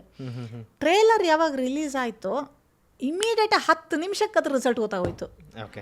ನಮಗೂ ಗೊತ್ತಾಗೋಯ್ತು, ಸೋಷಿಯಲ್ ಮೀಡಿಯಾದವ್ರಿಗೂ ಗೊತ್ತಾಗೋಯ್ತು, ಅದರದ್ದು ರೆಸ್ಪಾನ್ಸ್ ಟ್ರಮೆಂಡಸ್ ಬಂದುಬಿಡ್ತು. ಅಂದರೆ ಇಮಿಡಿಯೇಟ್ ಅದು ಅಪ್ಲೋಡ್ ಆಗಿ ಹಿಂಗೆ ಅನೌನ್ಸ್ ಮಾಡ್ತಾ ಇದ್ದಂಗೆ ನಂಗೆ ಕಾಲ್ಸ್ ಮೇಲೆ ಕಾಲ್ಸ್ ಬರ್ತಾ ಇದೆ, ಅಮೇಝಿಂಗ್ ಆಗಿದೆ, ಸಿನಿಮಾ ಹಿಟ್ ಆಗೋದು ಗ್ಯಾರಂಟಿ, ಅಮೇಝಿಂಗ್ ಆಗಿದೆ, ಸಖತ್ತಾಗಿದೆ. ಇಲ್ಲೊಂದು ಕಡೆ ನಮಗೆ ಟೀಸರ್ಗಳು ಕಳಿಸ್ಕೊಟ್ಟಾಗ ಪಿ ಆರ್ಗಳು ಅವ್ನ ಮೇಲಿಂದ ಬೀಳೋದು, ಆಮೇಲೆ ತಂತಿ ಮೇಲೆ ಬಿದ್ದಾಗ ಮೇಲೆ ಎತ್ತಿ ಹಿಡಿಯೋದು, ಅದು ಕಾನ್ಸೆಪ್ಟ್ ಚೆನ್ನಾಗಿತ್ತು. ಅದೆಲ್ಲ ಹೇಗೆ ಪ್ಲ್ಯಾನ್ ಮಾಡ್ಕೊಂಡ್ರಿ ಮೇಡಮ್ ನೀವು? ಇಲ್ಲ, ಅದು ನನಗೆ ಅದೇ ಇಲ್ಲ, ನನಗೆ ಅದೇ ಲಂಗೋಟಿ ಮ್ಯಾನ್ ಅಂತ ನಾನು ಟೈಟಲ್ ಇಟ್ಟಾಗ ಲಂಗೋಟಿ ಅಂದರೆ ಬಟ್ಟೆನೇ. ಹೌದು. ಸೊ ಅದು ನನಗೆ ಬಟ್ಟೆ ಮೂಲಕನೇ ಬರಬೇಕಿತ್ತು ಲಂಗೋಟಿ ಮ್ಯಾನ್ ಅನ್ನೋದು. ನಾವು ಅದನ್ನ ಡಿಸೈನ್ ಕೂಡ ಹಾಗೆ ಮಾಡಿಸಿದ್ವಿ, ಅದು ಒಂದು ಹಿಂಗೆ ತಂತಿಲಿ ಬಟ್ಟೆ ಎಲ್ಲ ಬೀಳುತ್ತೆ, ಲಂಗೋಟಿ ಮ್ಯಾನ್ ಅಂತ ನಿಲ್ಲುತ್ತೆ ಅಂತ. ಸೊ ನಂಗೆ ಕ್ಲೈಮ್ಯಾಕ್ಸ್ ಅದು ಬೇಕು ಅಂದರೆ ಇದರ ಒಂದು ಎಂಡಲ್ಲಿ ನಂಗೆ ಅದು ಬೇಕು ಅಂತ ತಲೆಯಲ್ಲಿತ್ತು. ಸೊ ಅದು ಇಟ್ಕೊಂಡು ರಿವರ್ಸ್ ವರ್ಕ್ ಮಾಡಿದೆ. ಸೊ ಎಲ್ಲಿಂದ ಬಂದರೆ ಏನಾಗುತ್ತೆ. ಸೊ ಆಮೇಲೆ ನನ್ನ ಕಥೆಯಲ್ಲಿ ಒಂದು ಅಂದರೆ ಕಾನ್ಫ್ಲಿಕ್ಟ್ ಹೇಳಬೇಕಿತ್ತು. ಸೊ ಸರಿ ನನಗೊಂದು ಕಾನ್ಫ್ಲಿಕ್ಟ್ ಬೇಕು, ಆಮೇಲೆ ಮಧ್ಯದಲ್ಲಿ ಹೀರೋನ ಪೆಚ್ಲಾಟ ಬೇಕು, ಎಂಡಲ್ಲಿ ನಂಗೆ ಲಂಗೋಟಿ ಮ್ಯಾನ್ ಬಂದು ಹಿಂಗೆ ನಿಲ್ಲಬೇಕು ಅನ್ನೋದು 3 ಇಟ್ಕೊಂಡು ನಾನು ವರ್ಕ್ ಮಾಡಿದಾಗ ಆ ಟೀಸರ್ ಬಂದಿದ್ದು. ಓಕೆ, ನೀವು ಈ ಥರ ಪ್ಲ್ಯಾನ್ ಮಾಡ್ಕೊಂಡ್ರೆ ಈ ಥರ ಮಾಡಿದ್ರೆ ಅವಾರ್ಡ್ ಫಂಕ್ಷನ್, ಅವಾರ್ಡ್ ಸಿನಿಮಾ ಆಗ್ಬೋದು ಅಂತ ಏನಾರು ಐಡಿಯಾ ಮಾಡಿದ್ರೆ ನೀವು ಏನಾರು? ಅದೇ ಇದು ಕಾನ್ಸೆಪ್ಟ್ ಮಾಡುವಾಗ ನಾವು ಇದು ಅವಾರ್ಡ್ ಆಗುತ್ತೋ ಅಥವಾ ಸೂಪರ್ ಹಿಟ್ ಆಗುತ್ತೋ ಅಥವಾ ಏನಾಗುತ್ತೆ ಅಂತ ತಲೆಯಲ್ಲಿ ಕೆಡಿಸ್ಕೊಳ್ಳಲ್ಲ. ನಮಗೆ ಕನ್ವಿನ್ಸ್ ಆಗಿದೆ. ನಮ್ಗೆ ಕನ್ವಿನ್ಸ್ ಆದಮೇಲೆ ನಾವೇನು ಮಾಡ್ತೀವಿ ಅಂದರೆ ಒಂದಿಷ್ಟು ಅಂದರೆ ಇವತ್ತಿನ ಈಗ ಇದು ಯಾರನ್ನ ಕೇಟ್ರ್ ಮಾಡಬೇಕು, ನಾನು ಯೂತ್ಗಳನ್ನ ಮಾಡಬೇಕು ಅಂದರೆ ಯೂತ್ ಮೈಂಡ್ಸೆಟ್ ಹೇಗಿದೆ ಅಂತ ಒಂದು ಸ್ವಲ್ಪ ಅದನ್ನು ಸ್ಟಡಿ ಮಾಡಿದೆ. 1 ಇಯರ್ ಆಲ್ಮೋಸ್ಟ್ ಅಂದರೆ ನಾನು ಆ್ಯಕ್ಚುಲಿ ಲಿಟ್ರಲಿ ಅಂದರೆ ಎಲ್ಲ ಯೂತ್ಗಳ ಜೊತೆಗೆ ಮಾತಾಡೋದು, ಅವ್ರದ್ದು ಮೈಂಡ್ಸೆಟ್ ಹೇಗಿದೆ, ಅವ್ರದ್ದು ಇವತ್ತು ಹೇಳ್ದಂಗೆ ಅಂದರೆ ಇವತ್ತಿಗೆ ಅವರ ಲವ್ ಡೆಫಿನಿಷನ್ ಏನು, ಇವತ್ತು ಅವ್ರಿಗೆ ಫ್ಯಾಮಿಲಿ ಡೆಫಿನಿಷನ್ ಏನು, ಅವರ ಒಳಗಿನ ತಳಮಳಗಳೇನು, ಇವುಗಳನ್ನೆಲ್ಲ ಒಂದಿಷ್ಟು ಸ್ಟಡಿ ಮಾಡಾದಮೇಲೆ ಓಕೆ ಅಂದರೆ ನಾನು ಇದನ್ನ ಈ ಥರ ಪ್ರೆಸೆಂಟ್ ಮಾಡಿದ್ರೆ ಇವರಿಗೆ ಕನೆಕ್ಟ್ ಆಗುತ್ತೆ ಅಂತ ಹೇಳಿದ್ಮೇಲೆ ನಾವು ಸ್ಕ್ರಿಪ್ಟ್ ಕೂತ್ಕೊಂಡಿದ್ದು. ಆ ಫುಲ್ ಜರ್ನಿಲಿ ಅಂದರೆ ಫಸ್ಟ್ ಆಫ್ ಆಲ್ ನಮಗೆ ಆ್ಯಸ್ ಎ ಡೈರೆಕ್ಟರ್ ಎಂಜಾಯ್ ಮಾಡಬೇಕು. ನಾವು ಎಂಜಾಯ್ ಮಾಡ್ತಾ ಮಾಡ್ತಾ ಮಾಡ್ತಾ ಒಂದು ಕಂಪ್ಲೀಟ್ ಸ್ಕ್ರಿಪ್ಟ್ ರೆಡಿ ಆದಾಗ ಆಗ ನಮಗಂದರೆ ಓಕೆ ಮೇ ಬಿ ಇದನ್ನು ಜನ ತೊಗೋಬೋದು ಅಂತ. ಆಮೇಲೆ ಒಂದಿಷ್ಟು ರೀಡಿಂಗ್ಸ್ ತೊಗೊಂಡ್ವಿ, ಅಂದರೆ ರೀಡಿಂಗ್ ಕೊಟ್ಟು ಫೀಡ್ಬ್ಯಾಕ್ ತೊಗೊಂಡ್ವಿ. ಅಲ್ಲೂ ಕೂಡ ಎಲ್ಲರೂ ಎಂಜಾಯ್ ಮಾಡ್ತಾಯಿದ್ರು. ಆಗ ನಮಗೊಂದು ಕಾನ್ಫಿಡೆನ್ಸ್ ಬಂತು, ಓಕೆ ಇದು ಜನ ಇಷ್ಟಪಡ್ತಾರೆ ಅಂತ. ಸೊ ಫಸ್ಟ್ ಸ್ಟೇಜ್ ಅದಾದಮೇಲೆ ಥಿಯೇಟ್ರ್ ಜನ ಏನು ಮಾಡ್ತಾರೆ ಅನ್ನೋದು ನಮ್ಗೆ ಗೊತ್ತಾಗಲ್ಲ, ಅದಕ್ಕೆ ಅವಾರ್ಡ್ ಬರುತ್ತಾ ಗೊತ್ತಿಲ್ಲ. ಬಟ್ ಒಂದು ಜೆನ್ಯೂನ್ ಎಫರ್ಟ್ ಅಂತೂ ಅಂದರೆ ಥ್ರೂ ಔಟ್ ಇದರಲ್ಲಿದೆ. ಓಕೆ ಮೇಡಮ್, ಈ ಲೇಡಿ ಡೈರೆಕ್ಟರ್ಗಳು ಬಂದರೆ ಮೇಕಿಂಗ್ ಆಫ್ ಸಿನಿಮಾ ಚೇಂಜಸ್ ಆಗುತ್ತಾ ಅಥವಾ ಇಲ್ಲೋ ಮೇಡಮ್ ನಿಮ್ಮ ಪ್ರಕಾರ? ಹಾಗೆ ಹೇಳಕ್ಕೆ ಬರಲ್ಲ. ಅಂದರೆ ಈಗ ನಮ್ಮದರಲ್ಲಿ ಈ ಇಂಡಿಯಾದಲ್ಲಿ ಎಷ್ಟೊಂದು ಲೇಡಿ ಡೈರೆಕ್ಟರ್ ಇದ್ದಾರೆ, ಹಾಲಿವುಡಲ್ಲೂ ಇದ್ದಾರೆ. ಈಗ ಹರ್ಟ್ ಲಾಕ್ ಮಾಡಿದ ಲೇಡಿ ಡೈರೆಕ್ಟ್ರೆ ಕಂಪ್ಲೀಟ್ ಎಷ್ಟು ಮಾಸಾಗಿ ಮಾಡಿದ್ದಾರೆ ಅಂದರೆ ಒಂದು ಒಂದು ಮೇಲ್ ಡೈರೆಕ್ಟರ್ ಹೇಗೆ ಮಾಡ್ತಾರೋ ಅದಕ್ಕಿಂತ ಅದ್ಭುತವಾಗಿ ಅದೊಂದು ಆ್ಯಕ್ಷನ್ನ ಕಟ್ಕೊಟ್ಟಿದ್ದಾರೆ. ಯಾಕಂದರೆ ಮೇಡಮ್ ಈಗ ರಾಜ್ಕುಮಾರ್ ಸರ್ ಕಾಲದಿಂದನೂ cinema was the only one mode. ಬಂದು ನೋಡಿ ಜನ ಚೇಂಜ್ ಆಗೋದು ರೀತಿ. Cinema was the only one mode. ಯಾಕಂದರೆ ಈ ಹೆಣ್ಮಕ್ಳು ಬರ್ತಿದ್ದಂಗೆ ನಾನು ನೋಡ್ತಿದ್ದೀನಿ ಸುಮಾರು ಸಿನಿಮಾಗಳು ಹೆಣ್ಮಕ್ಳು ಡೈರೆಕ್ಟ್ ಮಾಡೋದು ಕಂಟೆಂಟ್ ಓರಿಯೆಂಟೆಡ್ ಸಿನಿಮಾಗಳಿರ್ತವೆ ಮೇಡಮ್. ಏನು ಮೆಸೇಜ್ ಕೊಡೋದಾಗಿರ್ಬೋದು, ಎಲ್ಲರೂ ಒಂದ್ರ ಮೇಲೆ ತಮಾಷೆ ಮಾಡೋದಾಗಿರ್ಬೋದು, ಆ ಥರ ಸಿನಿಮಾಗಳು ಕಡಿಮೆ ಆಗ್ತಿದೆ. ಅಂದರೆ ಜನಗಳ ರೀಚ್ ಕಡಿಮೆ ಆಗ್ತಿದೆ ಅಂತ ನನ್ನ ಅಭಿಪ್ರಾಯ ಮೇಡಮ್. ಅದೇ ಜನಗಳ ರೀಚ್ ಕಮ್ಮಿ ಆಗ್ತಾ, ಅದು ಫೀಮೇಲು ಮೇಲು ಬರಲ್ಲ. ಎಷ್ಟೊಂದು ಮೇಲ್ ಡೈರೆಕ್ಟರ್ಸು ಫಿಲ್ಮ್ ಫ್ಲಾಪ್ ಆಗ್ತಿದೆ, ಜನ ಬರ್ತಿಲ್ಲ ಥಿಯೇಟ್ರಿಗೆ. ಸೊ ಹಾಗಾಗಿ ಅದು ಕ್ಯಾಟಗರೈಸ್ ಮಾಡೋದು ಕಷ್ಟ. ಹಂಗೆ ನೋಡ್ರೆ ಹಾಗೂ ಈಗೂ ಫೀಮೇಲ್ ಡೈರೆಕ್ಟರ್ಸ್ ನಿಲ್ತಾ ಇದೆ. ಹೌದು, ಇವಾಗ ಹಿಂದಿಲೂ ಅಷ್ಟೇ. ಅದು ಯಾವುದದು ಜರ್ನಿದು ಬಂತಲ್ಲ, ಹೃತಿಕ್ ರೋಷನ್ ಜಿಂದಗಿ ನಾಮೇಲೆ ಇದು ಬಾರ, ಫೀಮೇಲ್ ಡೈರೆಕ್ಟ್ರು ಜನ ಥಿಯೇಟ್ರಿಗೆ ಬಂದರು. ಸೊ ಈಗ ಸುಧಾ ಕೊಂಗ್ರಾ ಇರ್ಬೋದು, ಅವ್ರದ್ದು ಫಿಲ್ಮ್ ಹಿಟ್ ಆಯಿತು. ಸೊ ತುಂಬ ಅಂದರೆ ಬೆರಳೆಣಿಕೆಯವ್ರು ಬಂದರೂ ಕೂಡ ಅವ್ರನ್ನ ಪ್ರೂವ್ ಮಾಡ್ತಾ ಇದ್ದಾರೆ. ಈ ಗಂಟು ಮೂಟೆ ಬಂತು ಇಲ್ಲಿ, ಕರೆಕ್ಟ್, ತುಂಬ ವಿಶೇಷವಾಗಿ ಅಂದರೆ ಅದು ಏನು ಎಕ್ಸ್ಪೆನ್ಸ್ ಮಾಡಿದೆ ಅದದ್ದು ರಿಕವರಿ ಅಂತೂ ಆಗಿದೆ ಅಂದ್ಕೋತೀನಿ. ಅಷ್ಟಂತೂ ಅಂದರೆ ಅದು ಇದಾಗಿದೆ. ಬೇರೆ ಯಾವುದ್ಯಾವುದೋ ನೀವು ಅಂದರೆ 100 ಮೇಲ್ ಓರಿಯೆಂಟೆಡ್ ಡೈರೆಕ್ಟರ್ ಮಾಡೋ ಕಂಟೆಂಟ್ಗಿಂತ ಅಂತೂ ಅದು ಒಂದು ರೆಕಗ್ನಿಷನ್ ಸಿಕ್ಕಿದೆ. ಸೊ ಹಾಗಾಗಿ ಇದು ಫೀಮೇಲ್ ಮೇಲ್ ಅನ್ನೋದು ಈಗ ಹೋಗ್ಬಿಟ್ಟಿದೆ ಅಂತ ಅನ್ಕೋತೀನಿ. ಓಕೆ, ನಿಮ್ಮ ಲಂಗೋಟಿ ಮನೆ ಈಗ ರಿಲೀಸಿಂಗ್ ಪ್ಲಾನ್ ಅಂತಂದರೆ ಬರೀ PVRಗಳು ಅಥವಾ ಸಿನಿಮಾ ಥಿಯೇಟರ್ಸ್ಗಳು? ಇಲ್ಲ, ಸಿಂಗಲ್ ಥಿಯೇಟರ್ಸ್. ಈಗೆಲ್ಲ ಥಿಯೇಟರ್ಸ್ ಔಟ್ ಆಗಿದೆ ಅಲ್ಲ. ಸೊ ಆಲ್ಮೋಸ್ಟ್ ಒಂದು 30 ಸಿಂಗಲ್ ಥಿಯೇಟ್ರ್ ಅಂತೂ ಟು ಬಿಗಿನ್ ವಿತ್ ಹೋಗ್ತಾ ಇದ್ವಿ. ಇನ್ನೂ ಲೀಸ್ಟ್ ಆ್ಯಡ್ ಆಗುತ್ತೆ ಆ್ಯಕ್ಚುಲಿ. ಸೊ ಸಿಂಗಲ್ ಮತ್ತು ಮಲ್ಟಿಪ್ಲೆಕ್ಸ್ ಎರಡಕ್ಕೂ ಹೋಗ್ತಾ ಇದ್ವಿ. ನಿಮ್ಮ ಕಂಟೆಂಟ್ ನೋಡಿ ಅಂದರೆ ಸಿನಿಮಾ ಬ್ಯಾಕ್ಗ್ರೌಂಡ್ ಕಡೆಯಿಂದ ಸಿನಿಮಾ ಕಡೆಯವರು ಯಾರು ವಿಶ್ ಮಾಡಿದ್ರು ಮೇಡಮ್? ಫಸ್ಟ್ ವಿಶ್ ಯಾರ ಕಡೆಯಿಂದ ಬಂತು? ಅಂದರೆ ಸೆಲೆಬ್ರಿಟಿ ಕಡೆಯಿಂದ ಫಸ್ಟ್ ವಿಶ್ ಯಾರ್ದು ಬಂತು ನಿಮ್ಮ ಸಿನಿಮಾ ಟೀಸರ್ ಆಗಲಿ ಟ್ರೈಲರ್ ಆಗಲಿ ನೋಡಿ? ಅಲ್ಲ, ನಮ್ಮದು ಟೀಸರ್ಗೆ ಶರಣ್ ಸರ್ ಬಂದಿದ್ರು. ಓಕೆ, ಸೊ ಫಸ್ಟ್ ವಿಶ್ ಅವ್ರದ್ದೇ. ಅವರದನ್ನು ನೋಡಿ, ಇಲ್ಲ ನಂಗೆ ಇದ್ರ ಬಗ್ಗೆ ಏನೋ ತುಂಬ ಹೋಪ್ ಇದೆ, ಒಂದು ಡಿಫ್ರೆಂಟಾಗೇ ಬಂದಿದೆ ಸಂಜೋತಾ ಅಂತ ಕಂಗ್ರ್ಯಾಚುಲೇಟ್ ಮಾಡಿ, ಆಮೇಲೂ ಕೂಡ ಅಂದರೆ ಫೋನಲ್ಲಿ ಮತ್ತೆ ವಿಶ್ ಮಾಡಿ, ಇಲ್ಲ ನಿಮ್ಮ ಟೀಮ್ ಚೆನ್ನಾಗಿದೆ, ನಂಗೆ ತುಂಬ ಖುಷಿ ಆಯಿತು, ಬೇರೆ ಏನೋ ಹೇಳಕ್ಕೆ ಹೊರಟಿದ್ರೆ ಅನಿಸುತ್ತೆ ಅಂತ ಫಸ್ಟ್ ವಿಶ್ ಮಾಡಿದ್ದು ಅವರು. ಅದಾದಮೇಲೆ ರಮೇಶ್ ಅರವಿಂದ್ ಸರ್ ಅವರಷ್ಟೇ. ಅವ್ರಿಗಂದ್ರೆ ಟೀಸರ್ ನೋಡ್ತಾ ಇದ್ದ ಹಾಗೇ ನಾನು ಅವ್ರಿಗೆ ಕಳಿಸಿದ್ದೆ. ನೋಡ್ತಿದ್ದಾಗೆ, ಇಲ್ಲ ಸಂಜೋತಾ ತುಂಬ ಡಿಫ್ರೆಂಟ್ ಆಗಿದೆ, ಖುಷಿ ಆಯಿತು ಅಂಥೇಳಿ ಇನ್ಫ್ಯಾಕ್ಟ್ ಬೈಟು ಕೊಟ್ಟರು. ಅದಾದಮೇಲೆ ಗುರುದತ್ ಸರ್ ಅವರು ಕೂಡ ಅಂದರೆ ನೋಡಿ ತುಂಬ ವಿಶ್ ಮಾಡಿ ಮೊನ್ನೆ ಒಂದು ಬೈಟ್ ಕೊಟ್ಟರು. ಸೊ ಹಾಗಾಗಿ ಅಂದರೆ ನನಗೇನಾಗಿದೆ, ಸಿನಿಮಾ ವಲಯದಲ್ಲಿ ಈಗ ತುಂಬ ಕಾಂಟ್ಯಾಕ್ಟ್ಗಳಿಲ್ಲ. ಯಾಕಂದ್ರೆ ನಾನು ಹೇಳಿದ್ನಲ್ಲ, ನಾನು ಸ್ವಲ್ಪ ಸೀರಿಯಲ್ ಕಡೆ ಇದ್ದಿದ್ದರಿಂದ, ಈಗ ಸಿನಿಮಾ ಕಡೆ ಮತ್ತೆ ಬಂದಿದ್ದರಿಂದ ನನಗೆ ಇರೋದೇ ಬೆರಳೆಣಿಕೆ ಅಷ್ಟೇ. ಸೊ ಅವ್ರು ಯಾರಿದ್ದಾರೋ ಅವರೆಲ್ಲರೂ ಕೂಡ ಅಂದರೆ ಚೆನ್ನಾಗಿ ಬಂದಿದೆ, ಒಂದು ಡಿಫ್ರೆಂಟ್ ಅಂತ ಅನಿಸುತ್ತೆ, ಆಡಿಯನ್ಸ್ಗೆ ಇಷ್ಟ ಆಗ್ಬೋದು ಅನ್ನೋಂಥ ಒಂದು ಪಾಸಿಟಿವ್ ಫೀಡ್ಬ್ಯಾಕ್ ಅಂತೂ ಬಂದಿದೆ. ಓಕೆ ಮ್ಯಾಮ್, ಇದು ಸೆಪ್ಟೆಂಬರ್ 20 ನಿಮ್ಮ ಸಿನಿಮಾ ರಿಲೀಸ್ ಆಗ್ತಿದೆ. ಗುಡ್ ವೈಬ್ಸ್ ಎಲ್ಲ ಅಂದರೆ ಪಾಸಿಟಿವ್ ವೈಬ್ಸ್ ಎಲ್ಲ ಹೇಗೆ ಮೇಂಟೈನ್ ಮಾಡ್ತಿದ್ದೀರಾ ಮ್ಯಾಮ್ ಈಗ? ಈಗಂತೂ ಆ್ಯಕ್ಚುಲಿ ಒಂದು 2 ದಿವಸದಿಂದ ಬರೀ ನಿದ್ದೆ ಮಾಡ್ತಿದ್ದೀನಿ. ಯಾಕಂದರೆ ಪ್ರಮೋಷನ್ ಆ್ಯಕ್ಟಿವಿಟೀಸ್ ಎಲ್ಲ ಮುಗಿಸ್ಕೊಂಡೆ, ಪ್ರೆಸ್ ಮೀಟ್ ಮುಗೀತು, ಒಂದಿಷ್ಟು ಇಂಟರ್ವ್ಯೂಸ್ ಮುಗೀತು. ಸೊ ಎಲ್ಲ ಮುಗೀತು. ಈಗ ಇನ್ನೇನು ತಲೆವಾರ ಹಾಕೊಳ್ಳೋದು ಬೇಡ ಅಂತ. ಆಮೇಲೆ ಒಂದು ಸ್ವಲ್ಪ ಟಯರ್ಡ್ನೆಸ್ಸು ಇತ್ತು. ಸೊ ಆಗ ಒಂದು 2 ದಿವಸ ಅಂತೂ ಚೆನ್ನಾಗಿ ನಿದ್ದೆ ಮಾಡಿಬಿಟ್ಟಿದ್ದೀನಿ. ಇದಕ್ಕೂ ಮುಂಚೆ ಅಂದರೆ ಅದು ಹೊರತಾಗಿ ಒಳಗಡೆ ಒಂದು ಸಣ್ಣ ದುಗುಡ ಇರುತ್ತೆ, ಏನಾಗ್ಬಿಡುತ್ತೋ ಅನ್ನೋದಿರುತ್ತೆ. ಓಕೆ ಟ್ರೇಲರ್ ಪಾಸಿಟಿವ್ ರೆಸ್ಪಾನ್ಸ್ ನಮಗೊಂದು ಸ್ವಲ್ಪ ನೆಮ್ಮದಿ ಕೊಟ್ಟಿದೆ. Okay but at the same time ಅದಂದರೆ ಇದಕ್ಕೆ ಥಿಯೇಟ್ರಿಗೆ ಎಷ್ಟು ಜನ ಎಳೆಯುತ್ತೆ ಅದು, ಓಕೆ ಎಷ್ಟು ಜನ ಎಳಿಬೋದು, ಎಳಿದೇ ಇದ್ರೆ ಹೇಗೆ, ಇದು ಹೇಗೆ, ಅದು ಹೇಗೆ ಅನ್ನೋದಂತೂ ಒಂದಿಷ್ಟು ಅಂದರೆ ಆ ಒಂದು ಕನ್ಫ್ಯೂಷನ್ಸು, ಆ ಒಂದು ಹೆದರಿಕೆ ಅಂತೂ, ಭಯ ಅಂತೂ ಇದ್ದೇ ಇದೆ. Okay but apart from that frankly speaking ಒಂದು ಕಾನ್ಫಿಡೆನ್ಸ್ ಅಂತೂ ಇದೆ. ಮ್ಯಾಮ್, ನಿಮ್ಮಂಗೆ ಹೆಣ್ಮಕ್ಳು ಹೊಸದಾಗಿ ಏನಾರ ಡೈರೆಕ್ಟರ್ ಆಗಲಿ ಅಥವಾ ಆರ್ಟಿಸ್ಟ್ ಆಗಲಿ ಅಂಥವ್ರು ಬರೋರಿಗೆ ನೀವು ಏನಾರ ಒಂದು ಕಿವಿ ಮಾತು ಹೇಳೋದಾದ್ರು? ಕಿವಿ ಮಾತೇನು ಹೇಳೋದಿಲ್ಲ, ಸುಮ್ಮನೆ ಮುನ್ನುಗ್ತಾ ಇರಬೇಕಷ್ಟೆ. ಎವ್ರಿ ಚಾಲೆಂಜ್ನ ತೊಗೊಂಡು ಮುನ್ನುಗ್ತಾ ಇರಬೇಕು. ಈಗ ನಾವು ಅದು ಒಂದು ಕಾಲದಲ್ಲಿ ಆಯಿತು, ಹೆಣ್ಣಿಗೆ ಸ್ವಾತಂತ್ರ್ಯನೇ ಕೊಡ್ತಾ ಇರಲಿಲ್ಲ ಮನೇಲಿ, ಅಂದರೆ ತಂದೆ ತಾಯಿನೇ ಸ್ವಾತಂತ್ರ್ಯ ಕೊಡ್ತಾ ಇರಲಿಲ್ಲ, ನಮ್ಮ ಒಂದು ಸೊಸೈಟಿನೇ ಸ್ವಾತಂತ್ರ್ಯ ಕೊಡ್ತಾ ಇರಲಿಲ್ಲ. ಆಗ ಅವ್ರು ಎಕ್ಸ್ಕ್ಯೂಸ್ ತೊಗೋಬೋದು. ಈಗ ಯಾವ ಎಕ್ಸ್ಕ್ಯೂಸ್ ಇಲ್ಲ. ಈಗ ಎಲ್ಲರೂ ಯಾವ ಮನೇಲಿ ನಿನಗೆ ಇಷ್ಟ ಆಗಿದ್ದು ಮಾಡಬೇಡ ಅಂತಾರೆ. ಕರೆಕ್ಟ್. ಹಂಗೆ ನೋಡ್ರಿ ಗಂಡಿಗೆ ಇನ್ನೂ ಮಾಡೋಕ್ಕೆ ಬಿಡ್ತಿಲ್ಲ ಪಾಪ. ಹೌದು ಮೇಡಮ್. ಸಿನಿಮಾ ಇಂಡಸ್ಟ್ರಿ ಹೋಗ್ತಾ, ಅಯ್ಯೋ ಯಾಕೋ ಒಂದು ಜಾಬ್ ಮಾಡೋ, ನಮ್ಮ ತಂದೆ ತಾಯಿ ರೆಸ್ಪಾನ್ಸಿಬಿಲಿಟಿ ನಿಂಗಿದೆ, ಮನೆ ಜವಾಬ್ದಾರಿ ನೋಡ್ಕೋಬೇಕು ಅಂತ. ಹೆಣ್ಣಿಗೆ ಆ್ಯಕ್ಚುಲಿ ಆ ಥರ ಯಾವ ರೆಸ್ಪಾನ್ಸಿಬಿಲಿಟಿ ಇಲ್ಲ. ಕರೆಕ್ಟ್. ಅವಳೇ ಅಂದರೆ ಒಂದು ಸೆಲ್ಫ್ ಇಂಟ್ರೆಸ್ಟ್ ತೊಗೊಂಡು ಮುನ್ನುಗ್ತಾ ಇದ್ದರೆ ಆರಾಮ್ಸೆ ಅಂದರೆ ಬರ್ಬೋದು. ಈಗ ನೋಡಿ ನಮ್ಮ ಸಿನಿಮಾದಲ್ಲಿ ಆ ಲಂಗೋಟಿ ಬಲು ಒಳ್ಳೆದಯ್ಯ ಸಾಂಗ್ ಟೈಟಲ್ ಸಾಂಗ್ ಮಾಡಿದ ಕೊರಿಯೋಗ್ರಾಫರ್ಸ್ ಇಬ್ಬರು ಹುಡುಗಿಯರು. ಅದಕ್ಕೆ ಕಂಪ್ಲೀಟ್ ಅಷ್ಟೊಂದು ಮೇಕಪ್ ಗೊತ್ತಾ, 2 ದಿವಸದಲ್ಲಿ ಒಂದು ಏನಿಲ್ಲ ಅಂದರೆ ಒಂದು 15-20 ಸೆಟ್ ಆಫ್ ಮೇಕಪ್ಸ್ ಚೇಂಜ್ ಆಗಿದೆ. ಅದನ್ನು ಮಾಡಿದ್ದು ಒಂದೇ ಲೇಡಿ, ರೋಮಿ ಅಂತ. ಅವಳು ಇನ್ನೊಂದು ಅಸಿಸ್ಟೆಂಟ್ ಲೇಡಿನೇ ಇಟ್ಕೊಂಡು ಮಾಡಿದ್ದು. ಆಯಿತಾ, ನಮ್ಮದು ಕಾಸ್ಟ್ಯೂಮ್ ಡಿಸೈನರು ಲೇಡಿ. ನಮ್ಮದ್ರಲ್ಲಿ ಕೀ ಅಂದರೆ ಅಸೋಸಿಯೇಟ್ ಡೈರೆಕ್ಟರಾಗಿ ಬೇರೆ ಎಲ್ಲನೂ ಕೋಆರ್ಡಿನೇಟ್ ಮಾಡಿದ್ದು ಆಶಿಕಾ ಅಂತ ಲೇಡಿ. ಸೊ ಮಾಡಬೇಕು ಅಂತ ಧುಮುಕ್ತೀವಿ ಅಂತ ಅಂದರೆ ನಮ್ಮ ದಾರಿ ನಾವೇ ಮಾಡ್ಕೋಬೇಕು. ಯಾರೋ ಬಂದು ನಮ್ಗೆ ಹೆಲ್ಪ್ ಮಾಡ್ತಾರೆ ಅಥವಾ ಇನ್ನೇನೋ ಆಗುತ್ತೆ, ಒಂದು ಚಮತ್ಕಾರ ಆಗುತ್ತೆ, ಏನೂ ಆಗಲ್ಲ. ನಾವು ಮುನ್ನುಗ್ತಾ ಇರಬೇಕು. ಚಾಲೆಂಜಸ್ ಬರ್ತಾ ಇರುತ್ತೆ. ನನಗೂ ಈ ಸಿನಿಮಾ ಮಾಡಬೇಕಾದ್ರೆ ಸಾವಿರಾರು ಚಾಲೆಂಜಸ್ ಬಂದಿದೆ. ಬಟ್ ಎಲ್ಲೂ ನಾನು ಹೆದರ್ಕೊಂಡು ಇಲ್ಲ ನನ್ನ ಕೈಲಿ ಆಗಲ್ಲ ಅಥವಾ ನಾನು ಹೆಣ್ಣು ಅಂತ ಯಾರೋ ಅಡ್ವಾಂಟೇಜ್ ತೊಗೋತಾ ಇದ್ದಾರೆ, ಏನಿಲ್ಲ, ನುಗ್ತಾ ಇರ್ರಿ. ನಿಮ್ಮ ಶ್ರದ್ಧೆ ಇದೆ ನಿಮಗೆ ಅಂದರೆ, ಏನು ಬೇಕು ಅನ್ನೋ ಕ್ಲಾರಿಟಿ ಇದೆ ಅಂತಂದರೆ ನಿಮ್ಗೆ ಗೆದ್ದೇ ಗೆಲ್ತೀರ. ಪ್ರತಿ ಸಿನಿಮಾದಲ್ಲೂ ಒಂದೊಂದು ಕಂಟೆಂಟ್ ತೋರಿಸ್ತಾರೆ. ಫಾರ್ ಎಕ್ಸಾಂಪಲ್ ಲಾಂಗ್ ಆಗಲಿ ಅಥವಾ ಮಾಫಿಯಾ ಬಗ್ಗೆ ಆಗಲಿ. ಈ ಸಿನಿಮಾದಲ್ಲಿ ಲಂಗೋಟಿ ಏಕೆ? ದೊಡ್ಡ ಪ್ರೊಡ್ಯೂಸರ್ಸು, ಕೋಟಿಗಟ್ಟಲೆ ದುಡ್ಡಿರೋರು ದೊಡ್ಡ ಇಶ್ಯೂಸ್ಗಳನ್ನು ಹ್ಯಾಂಡಲ್ ಮಾಡ್ತಾರೆ. ಇಂಟರ್ನ್ಯಾಷನಲ್ ಇಶ್ಯೂಸು, ನ್ಯಾಷನಲ್ ಇಶ್ಯೂಸು, ಆಯಿತಾ, border issues, so underworld ಡಾನ್ಗಳ ಇಶ್ಯೂಸು, ಡ್ರಗ್ ಮಾಫಿಯಾ ಇಶ್ಯೂಸು ಅಂತ. ಯಾಕಂದರೆ ಅವ್ರ ದುಡ್ಡಿಗೆ ಅದಷ್ಟನ್ನು ಕೇಟ್ರ್ ಮಾಡ್ಬೋದು. ನಾವೆಲ್ಲ ಪುಟ್ಕೋಸಿ ಪ್ರೊಡ್ಯೂಸರ್ಸು, ಆಯಿತಾ, ಇನ್ನೇನು ಮಾಡೋಕ್ಕೆ ಸಾಧ್ಯ? ಸೊ ಲಂಗೋಟಿ ಅನ್ನೋಂಥ ಒಂದು ಚಿಕ್ಕ ವಿಷಯ ಇಟ್ಕೊಂಡು ಮಾಡೋದಕ್ಕೆ ಸಾಧ್ಯ. ಈಗ ನಿಮಗೆ ಗೊತ್ತಲ್ಲ, ಈಗ ಮನೆಯಲ್ಲೆಲ್ಲ ನೋಡಿ ಗಂಡಂದ್ರೆಲ್ಲ ನ್ಯೂಸ್ ಪೇಪರ್ ಇಟ್ಕೊಂಡು ಅಯ್ಯೋ ನೋಡಿ ಅಲ್ಲಿ ಅಂಥ ಕರಪ್ಷನ್ ಅಂತ ಇಲ್ಲಿದಂತೆ ಅಂತ ದೇಶದ್ದೆಲ್ಲ ಮಾತಾಡ್ತಾ ಇರ್ತಾರೆ. ಹೆಣ್ಮಕ್ಳು ಏನು ಮಾಡ್ತಾರೆ, ರೀ ಅಡುಗೆಗೆ ಬೇಳೆ ಇಲ್ಲ ರೀ, ನಾಳೆ ಮಗನಿಗೆ ಇದು ಕಟ್ಕೊಡೋಕೆ ಇದಿಲ್ಲ ರೀ, ಅದಿಲ್ಲ ರೀ ಅಂತ ಚಿಕ್ಕದೇ ಮಾಡ್ತಾರೆ. ಆದರೆ ಮೇಜರ್ ಆಗಿ ಬೇಕಾಗಿದ್ದು ಆ ಚಿಕ್ಕ ವಿಷಯನೇ, ದೊಡ್ಡ ವಿಷಯ ಅಲ್ಲ. ಸೊ ಹಾಗಾಗಿ ನಮ್ಮ ಈ ಪುಟ್ಕೋಸಿ ಏನಿದೆಯೋ ಇದರಿಂದನೇ ಅಂದರೆ ಒಂದು ದೊಡ್ಡ ವಿಷಯ ಅಂತೂ ಹೊರಗೆ ಬರುತ್ತೆ.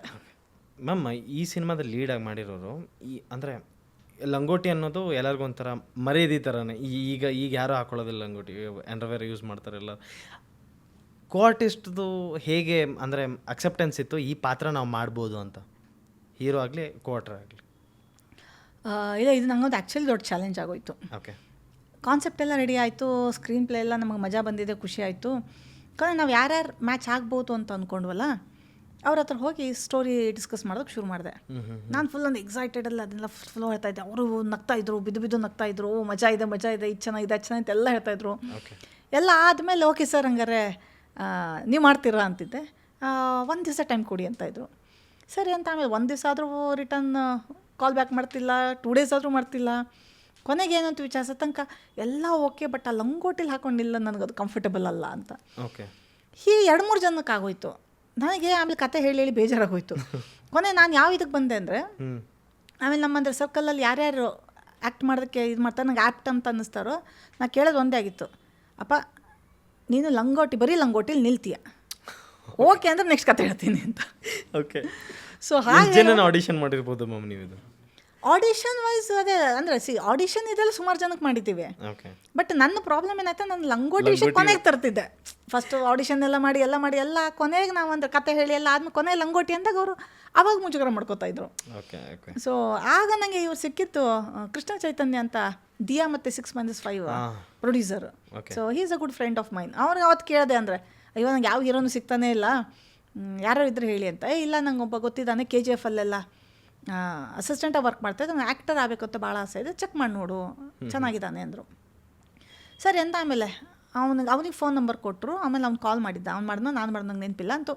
ಕಾಲ್ ಮಾಡಿದಾಗ ಅದೇ ಮೇಡಮ್ ಈ ಥರ ಹೇಳಿದ್ರು ಇವರು ಅಂತ ಅಂದ. ಸರಿಯಪ್ಪ ನೀನು ಲಂಗೋಟಿ ಬರೀ ಲಂಗೋಟಿಲಿ ನಿಲ್ತೀಯಾ ಅಷ್ಟು ಹೇಳು. ಫಸ್ಟ್ ರೆಸ್ಪಾನ್ಸ್ ಆಗಿತ್ತು. ಅವನು ಇಮ್ಮಿಡಿಯೇಟಾಗಿ ಮೇಡಮ್ ಒಂದು ಪಾತ್ರ ಡಿಮ್ಯಾಂಡ್ ಮಾಡುತ್ತೆ ಅಂದರೆ ನಾನು ಬೇಕಾದ್ರೆ ನೇಕೆಟ್ ಆಗು ನಿಲ್ತೀನಿ ಅಂದ್ಬಿಟ್ಟ. ಸೊ ನಂಗೆ ಇಮಿಡಿಯೇಟಾಗಿ ಇಂಪ್ರೆಸ್ ಆಗೋದೆ. ಆಮೇಲೆ ಕೊನೆಗೆ ಅಂದೆ ನೇಕೆಟೆಲ್ಲ ಬೇಡಪ್ಪ, ನನಗೆ US ಸರ್ಟಿಫಿಕೇಟ್ವರೆಗೆ ಓಕೆ, A ಸರ್ಟಿಫಿಕೇಟ್ ಬೇಡ, ಲಂಗೋಟಿ ಯಾಕೋ ಪರವಾಗಿಲ್ಲ ಅಂತಂದೆ. ಆಮೇಲೆ ಬಟ್ ಅದು ಅಂದರೆ ಅವನ ಆ dedication I was very impressed. ಆಮೇಲೆ ಇಮಿಡಿಯೇಟಾಗಿ ಅಂತ ಅವ್ನು ಕರೆದು ಕೊನೆಗೆ ಒಂದಿಷ್ಟು ರಿಹರ್ಸಲ್ ಮಾಡಬೇಕಾದ್ರೆ ಅವ್ನು ಹೇಳ್ಕೊಂಡ. ಆಮೇಲೆ ಅವ್ನಿಗೆ ಆ ಪಾತ್ರದೊಳಗೆ ಹೋಗೋದು ತುಂಬ ಕಷ್ಟ ಆಗ್ತಿತ್ತು. ಅವನು KGF ಅಲ್ಲಿ ಫುಲ್ ಮಾಸ್ ನೋಡಿ ಇಲ್ಲಿ ಕ್ಯಾರೆಕ್ಟರ್ ಬರ್ತಾನೆ ಇಲ್ಲ. ಬಟ್ ಆಮೇಲೆ ನಾನು ಒಂದು ದಿವಸ ಬೈದೆ, ನೀನೇನು KGF ಇದರಲ್ಲಿದೆಯಾ, ಹೊರಗಡೆ ಬಾ, ನಿನ್ನ ಕ್ಯಾರೆಕ್ಟರ್ ಇದು ಅಂತ. ಆಮೇಲೆ ಅವ್ನಿಗೆ ಏನು ಮಾಡೋಕ್ಕೂ ಗೊತ್ತಾಗುತ್ತೆ. ಕೊನೆಗೆ ಅವನೇನು ಮಾಡ್ತಾ ಅವ್ನ ಮನೆ ಹೋಗಿ ಕಂಪ್ಲೀಟ್ ಅವ್ನು ಅಂಡರ್ವೇರ್ ಎಲ್ಲ ಸೈಡ್ಗೆ ಹಾಕಿ ಲಂಗೋಟಿ ತಂದು ದಿನಾ ಲಂಗೋಟಿ ಹಾಕಿ 5 ಗಂಟೆಗೆ ಎದ್ದು, ಈಗ ಪೌರೋಹಿತ್ಯ ಫ್ಯಾಮಿಲಿಯವ್ರು ಹೇಗೆ ಎಲ್ಲ ರಿಚುವಲ್ಸ್ ಫಾಲೋ ಮಾಡ್ತಾರೋ ಅದು ಮಾಡ್ತಾ ಶುರು ಮಾಡ್ದೆ. ಆಲ್ಮೋಸ್ಟ್ ಸಿನಿಮಾ ಅಂತಂದರೆ ಲಾಸ್ಟ್ ಕುಂಬಳಕಾಯಿ ಹಾಕೋವರೆಗೂ ನಾನು ಲಂಗೋಟಿನೇ ಹಾಕೊಂಡಿದ್ದೆ. ನಿಮ್ಮ ಸಿನಿಮಾಗೆ ಈಗ ಈ ಸರ್ಟಿಫಿಕೇಟ್ಸ್ಗಳು ಕೊಡ್ತಾರೆ ಗೊತ್ತಾ? ಈ ಸಿನಿಮಾ ಬ್ಲಡೆಡ್ ಸಿನಿಮಾ ನೋಡಿದ್ರೆ A ಸರ್ಟಿಫಿಕೇಟು, ಈ ಸಿನಿಮಾ ನೋಡಿದ ತಕ್ಷಣ ಆ ಬೋರ್ಡ್ನವ್ರು ಏನಂತ ಹೇಳಿದ್ರು ಮ್ಯಾಮ್, ಯಾವ ಸರ್ಟಿಫಿಕೇಟ್ ಕೊಡ್ಬೇಕಂತಂದ್ರು? ಇಲ್ಲ US ಸರ್ಟಿಫಿಕೇಟ್ ಕೊಟ್ಟರು. ಯಾಕಂದರೆ ಬ್ಲಡ್ ಶೀಟ್ ನೋಡಿದ್ರೆ ಇದು ಏನೇ ಕೊಡ್ತೀವಿ ಸರ್ಟಿಫಿಕೇಟ್ ಅಂತಾರೆ. ಈ ಸಿನಿಮಾ ನೋಡಿದ ತಕ್ಷಣ ಮೇಡಮ್ ಲಂಗೋಟಿ ಇದೆ ಮೇಡಮ್, ನಾವು ಏನು ಸರ್ಟಿಫಿಕೇಟ್ ಕೊಡಲ್ಲ ಅಂತ ಏನಾರು ಹೇಳಿದ್ರು? ಇಲ್ಲ, ನನಗೆ ಆ್ಯಕ್ಚುಲಿ ಮುಂಚೆ ಒಂದಿಷ್ಟು ಜನ ಹೆದರ್ಸಿದ್ರು. ನನಗೆ ನನ್ನ ತಲೆಯಲ್ಲಿ ಕಥೆಯಾಗಿ ಹೋದಾಗ ಇದು US ಸರ್ಟಿಫಿಕೇಟ್ ಅನ್ನೋದು ನನ್ನ ತಲೆಯಲ್ಲಿತ್ತು. ಸೊ ನಾನು ಅದಕ್ಕೆ ಪ್ರಿಪೇರ್ ಆಗಿದ್ದೆ. ಆಮೇಲೆ ಒಂದಿಷ್ಟು ಜನ ಫೀಡ್ಬ್ಯಾಕ್ ಎಲ್ಲ ತೊಗೊಳಕ್ಕೆ ಅಂತ ಹಿಂಗೆ ಒಂದಿಷ್ಟು ಜನ ನೋಡಿದಾಗ, ಅಥವಾ ನಮ್ಮ ಪೋಸ್ಟ್ ಪ್ರೊಡಕ್ಷನ್ ವರ್ಕ್ ಮಾಡೋರು ಎಲ್ಲ ನೋಡ್ತಾ ಕಾಂಟೆಂಟ್ ಮಜವಾಗಿದೆ, ಬಟ್ ಇದಕ್ಕೆ A ಸರ್ಟಿಫಿಕೇಟ್ ಕೊಡ್ತಾರೆ ಅನ್ಸುತ್ತೆ ಅಂದ್ಬಿಟ್ರು. ನಾನು ಫುಲ್ ಟೆನ್ಷನ್ನು. ಅಂದರೆ ಆ ಥರದ್ದೇನು ಕಾಂಟೆಂಟ್ ಇಲ್ವಲ್ಲ, ಅಂದರೆ A ಸರ್ಟಿಫಿಕೇಟ್ ಕೊಡೋ ಥರ ಅಂತ ನಾನು ಇಲ್ಲ ಮೇಡಮ್ ಹಿಂಗಿದೆ A ಸರ್ಟಿಫಿಕೇಟ್ ಅಂತ. ಆ ಟೆನ್ಷನ್ ತುಂಬ ಇತ್ತು. ಬಟ್ ಅಂದರೆ ಸೆನ್ಸರಿಗೆ ಹೋದಾಗ ಅಲ್ಲಿ ಇಮಿಡಿಯೇಟ್ ಅವ್ರು ಹೇಳಿದ್ದೆ, ಇಲ್ಲ ನೀವು ಕೇಳಿದ್ದು US ಸರ್ಟಿಫಿಕೇಟ್, ಇದಕ್ಕೆ US ಸರ್ಟಿಫಿಕೇಟ್ ಸಿಗುತ್ತೆ ಅಂದರು. ಆಗ ಒಂದು ಬಿಗ್ ರಿಲೀಫ್ ಆಯಿತು. ಮ್ಯಾಮ್, ಈಗ ಸೋಷಿಯಲ್ ಮೀಡಿಯಾದಲ್ಲಿ ನೋಡ್ಬೋದು, ಒಂದು ನೆಗೆಟಿವ್ ಏನಾರು ರೆಸ್ಪಾನ್ಸ್ ಅಥವಾ ಒಂದು ನೆಗೆಟಿವ್ ಏನಾರು ಹಾಕಿದ್ರೆ ಅದು ಚೆನ್ನಾಗಿ ಬೂಮ್ ಆಗುತ್ತೆ. ನೀವು ಟೈಟ್ಲಿ ಈ ಥರ ಇಟ್ಟರೆ ಬೂಮ್ ಆಗುತ್ತೆ, ಅಥವಾ ನನಗೆ ಈ ಥರ ರೆಸ್ಪಾನ್ಸ್ ಟ್ರೈಲರ್ ಈ ಥರ ಏನೋ ಟೈಟ್ಲ್ ಇಟ್ಟಿದ ತಕ್ಷಣ ರೆಸ್ಪಾನ್ಸ್ ಚೆನ್ನಾಗಿ ಬರುತ್ತೆ ಅಂತ ನನಗೆ ಗಿಮಿಕ್ ಏನಾರು ಮಾಡಿದ್ರು ಮ್ಯಾಮ್? ಆ್ಯಕ್ಚುಲಿ ನನಗೆ ಗಿಮಿಕ್ ಮಾಡೋಕ್ಕೆ ಬರಲ್ಲ. ಇವಾಗೂ ಅಷ್ಟೇ. ಈಗ ಟು ಬಿ ಫ್ರ್ಯಾಂಕ್, ಈಗ ಈ ಕಾಂಟ್ರವರ್ಸಿಲ್ ಆಗೋಬೇಕಾದ್ರೆ ಎಲ್ಲರೂ ಹೇಳಿದರು, ಇಲ್ಲ ಇದನ್ನು ನೀವು ಪ್ರಮೋಷನ್ಗೆ ಅಂತ ಕನ್ವರ್ಟ್ ಮಾಡಿ ಇನ್ನೂ ಸ್ವಲ್ಪ ಅದನ್ನ ಹೈಪ್ ಮಾಡ್ಕೊಳ್ಳಿ, ಅದು ಮಾಡಿ ಇದು ಮಾಡಿ ಅಂದರು. ನಾನು ಅದೇನು ಬೇಡ, ನನ್ನ ಇಂಟೆನ್ಷನ್ ಅದು ಅಲ್ವೂ ಅಲ್ಲ. ಸಿನಿಮಾ ಮಾಡಿದ ಉದ್ದೇಶನೂ ನಾನು ಕಾಂಟ್ರವರ್ಸಿ ಕ್ರಿಯೇಟ್ ಮಾಡ್ಕೋಬೇಕು ಅನ್ನೋದು ಅಲ್ವೇ ಅಲ್ಲ, ಉದ್ದೇಶನೇ ಬೇರೆ ಅಂತ. ಸೊ ಅಲ್ಲಿ ಪ್ರತಿಯೊಂದು ಕೂಡ, ಈಗ ಲಂಗೋಟಿ ಮ್ಯಾನ್ ಅಂತ ಟೈಟಲ್ ಇಟ್ಟಿದ್ದು ಕೂಡ ನೀವು ಅದೇ ಸಿನಿಮಾ ನೋಡಿದಾಗ ಗೊತ್ತಾಗುತ್ತೆ, ಅದು ಆ್ಯಪ್ಟ್ ಅದು. ಅದು ಬಿಟ್ಟು ಬೇರೆ ಏನು ಇಟ್ಟಿದ್ರು ಅದಕ್ಕೆ ಜಸ್ಟಿಫೈ ಆಗ್ತಾ ಇರಲಿಲ್ಲ. ನಾವು ಅದನ್ನು ಸುಮಾರು ಡಿಸ್ಕಸ್ ಮಾಡಿದ್ವಿ. ನನಗೆ ಲಂಗೋಟಿ ಮ್ಯಾನ್ ಅಂತ ಟೈಟ್ಲ್ ನಿಮಗೆ ಮೊದಲೇ ಗೊತ್ತಿತ್ತು ಕಾಂಟ್ರವರ್ಸಿ ಆಗೇ ಆಗುತ್ತಂತ? ಇಲ್ಲ, ನನಗೆ ಅದು ಎಳ್ಳಷ್ಟು ತಲೆಯಲ್ಲಿಲ್ಲ. ಅದೇ ಹೇಳಿಲ್ಲ, ನಾವು ಆ ಜರ್ನಿನ ಆ್ಯಸ್ ಅ ಕ್ಯಾರೆಕ್ಟರಾಗಿ, ಆ್ಯಸ್ ಅ ಸ್ಟೋರಿಯಾಗಿ ನಾವು ಎಂಜಾಯ್ ಮಾಡ್ತಾ ಹೋಗ್ಬಿಟ್ವಿ. ಈಗ ನಮ್ಮ ತಲೆಯಲ್ಲೇ ಯಾರೋ ಒಬ್ಬರನ್ನ ನಾವು ಏನು ಹೇಳ್ತೀರ ಅದು ಏನೇ ಸಾರಿ ಅದೇನು ವರ್ಡ್ ಅದು ಹೀಯಾಡ್ಸೋದು. ಸಾರಿ, ಓಕೆ. ಸೊ ನಮ್ಮ ತಲೆಯಲ್ಲಿ ಅದು ಇಲ್ಲವೇ ಇಲ್ಲ. ನಾವು ಕತೆ ಮಾಡ್ಬೇಕಾದ್ರೆ ಕತೆಯಾಗಿ ಎಂಜಾಯ್ ಮಾಡ್ತಾ ಹೋಗಿದ್ದೀವಿ. ನಮ್ಮ ಇಂಟೆನ್ಷನ್ ಯಾರನ್ನಾರು ಹೀಯಾಡಿಸ್ಬೇಕು ಅನ್ನೋದಿತ್ತು ಅಂದರೆ ಅವಾಗ ನಮ್ಮ ತಲೆಯಲ್ಲಿ ಕಾನ್ಷಿಯಸ್ ಆಗಿ ಅಂದರೆ ಇದಕ್ಕೆ ಬರ್ಬೋದು, ಇದಕ್ಕೆ ನೆಗೆಟಿವ್ ಬರ್ಬೋದು ಅನ್ನೋದು ಇರ್ತಿತ್ತು. ನಮ್ಮ ತಲೆಯಲ್ಲಿ ಅದಿಲ್ಲ. ನಾವು ಕ್ಯಾರೆಕ್ಟರ್ ಅಂತ ಇದು ಮಾಡ್ತಾ ಇದ್ದೀವಿ. ಟು ಬಿ ಫ್ರ್ಯಾಂಕ್, ನೀವು ನಂಬ್ತಿರೋ ಇಲ್ಲೋ, ಇದಕ್ಕೆ ಮ್ಯೂಸಿಕ್ ಕೊಟ್ಟವರು ಕೂಡ ಆಯಿತಾ, ಆಮೇಲೆ ಇದು ಪೋಸ್ಟರ್ ಡಿಸೈನ್ ಮಾಡಿದವರು ಇನಿಷಿಯಲ್ ಸ್ಟೇಜಸ್ಸಲ್ಲಿ, ಆಮೇಲೆ ಸ್ಕ್ರಿಪ್ಟ್ ರೈಟರ್ ಎಲ್ಲರೂ ಕೂಡ ಈಗ ಯಾರು ಅಪೋಸ್ ಮಾಡ್ತಾ ಇದ್ದಾರಲ್ಲ ಆ ಒಂದು ಕಮ್ಯುನಿಟಿಯವರೇ. ಬಟ್ ಯಾರೂ ಕೂಡ ಆ ಥರ ತಲೆನೇ ಕೆಡಿಸ್ಕೊಂಡಿಲ್ಲ. ಕತೆ ಮಜವಾಗಿದೆ, ಕ್ಯಾರೆಕ್ಟರ್ ಮಜವಾಗಿದೆ ಅಂತ ಅಷ್ಟೇ ನಾವು ಫ್ಲೋಲ್ಲಿ ಹೋಗ್ತಾ ಇದ್ದಿದ್ದು. ನಮಗೆ ಅದು ಟೀಸರ್ ರಿಲೀಸ್ ಆಗಿ ನೆಕ್ಸ್ಟ್ ಅದು ಕಾಂಟ್ರವರ್ಸಿ ಶುರು ಆದಾಗೆ ಇದು ಕಾಂಟ್ರವರ್ಸಿ ಮಾಡೋಂಥ ಸಬ್ಜೆಕ್ಟ್ ಆಗೋಯ್ತಾ ಅಂತ. ಈ ಪಾಡ್ಕಾಸ್ಟ್ ನಿಮಗೆ ಹೇಗೆ ಅನ್ನಿಸ್ತು? ಆ್ಯಕ್ಚುಲಿ ಈ ಥರ ಪಾಡ್ಕಾಸ್ಟ್ ನಾನು ಇದೇ ಫಸ್ಟ್ ಕೊಟ್ಟಿದ್ದು. ನಿಜ ಹೇಳ್ಬೇಕಂದ್ರೆ ನಾನು ತುಂಬ ಅಂದರೆ ಪ್ಯಾಕ್ಟಾಗಿದ್ದೆ. ಪಾಡ್ಕಾಸ್ಟ್ ಇದೆ ಅಂತಂದು ನನಗೆ ಕೇಳಿದಾಗ ನನಗೆ ಬರೋ ಟೈಮೇ ಇರಲಿಲ್ಲ. ಪ್ಲಸ್ ಟು ಬಿ ಫ್ರ್ಯಾಂಕ್ ಅಂದರೆ ಇದ್ಯಾವುದೋ ಹೊಸಬ್ರ ಟೀಮ್ ಅಂತ ಅಂದಾಗ ಅಂದರೆ ಈಗಿರೋ ಹೆಕ್ಟಿಕ್ ಸ್ಕೆಡ್ಯೂಲಲ್ಲಿ ನನಗೆ ಪ್ರಯಾರಿಟಿ ಕೊಡಬೇಕಾ ಅನ್ನೋದೊಂದು ನನ್ನ ತಲೆಯಲ್ಲಿ ಬಂದಿತ್ತು. ಆಯಿತಾ. ಆಮೇಲೆ ಕೊನೆಗೆ ನವೋದಯದವರು ಅಂತ ಹೇಳಿದಾಗ ನಾನು ನವೋದಯ ಅಲ್ವಾ ಹಂಗಾರೆ ಸಪೋರ್ಟ್ ಮಾಡಬೇಕು ಬರಬೇಕು ಅಂತ ಆ್ಯಕ್ಚುಲಿ ಆ ಮೈಂಡ್ ಸೆಟ್ಟಲ್ಲಿ ಬಂದಿತ್ತು. ಓಕೆ. ಬಟ್ ಇಲ್ಲಿ ಬಂದ ಮೇಲೆ ಇಟ್ ವಾಸ್ ಸೋ ಪ್ರೊಫೆಷ್ನಲ್. ನಂಗೆ ನಿಜವಾಗ ನನಗೆ ಖುಷಿ ಆಯಿತು, ಇಲ್ಲ ನನ್ನ ಮೂವಿಗೆ ಇದು ಹೆಲ್ಪ್ ಆಗುತ್ತೆ ಇದು ಅಂದರೆ ಒಂದು ರೈಟ್ ಪ್ರೊಫೆಷ್ನಲ್ ಇದಕ್ಕೆ ಬಂದಿದ್ದೀನಿ ಅಂತ. ಸೊ ನಿಮ್ಮ ಹೋಲ್ ಅಂದರೆ ಕ್ವೆಶನ್ಸ್ ಕೇಳೋದಿರ್ಬೋದು ಅಥವಾ ನೀವೊಂದು ಸ್ಟುಡಿಯೋ ಸೆಟಪ್ ಮಾಡ್ಕೊಂಡಿರ್ಬೋದು, ತುಂಬ ಪ್ರೊಫೆಷ್ನಲ್ ಆಗಿದೆ. ಸೊ ಡೆಫಿನೆಟ್ಲಿ ನಿಮ್ದು ಅಂದರೆ ಇನ್ನೂ ಹೆಚ್ಚೆಚ್ಚು ಗ್ರೋ ಆಗುತ್ತೆ, ದೊಡ್ಡ ದೊಡ್ಡ ಸ್ಟಾರ್ಗಳು ಇಲ್ಲಿ ಬರ್ತಾರೆ ಅನ್ನೋ ಒಂದು ನಂಬಿಕೆ ಬಂದಿದೆ. So all the best. Thank you ma'am. Thank you. ಎಲ್ಲ ಆಡಿಯನ್ಸ್ಗೂ ಕೇಳ್ಕೊಳ್ಳೋದಿಷ್ಟೇ, 20th ಪ್ಲೀಸ್ ಮಾರ್ಕ್. ಇನ್ನೇನು ತುಂಬ ದಿವಸನೂ ಇಲ್ಲ.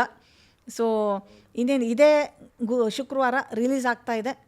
ಸೊ ಎಲ್ಲ ಕಡೆ ಆಲ್ಮೋಸ್ಟ್ ಅಂದರೆ ಮೇನ್ ಸಿಟಿಗಳಲ್ಲಂತೂ ನಾವು ಎಲ್ಲ ಥಿಯೇಟ್ರಲ್ಲೂ ರಿಲೀಸ್ ಮಾಡ್ತಾನೇ ಇದ್ದೀವಿ.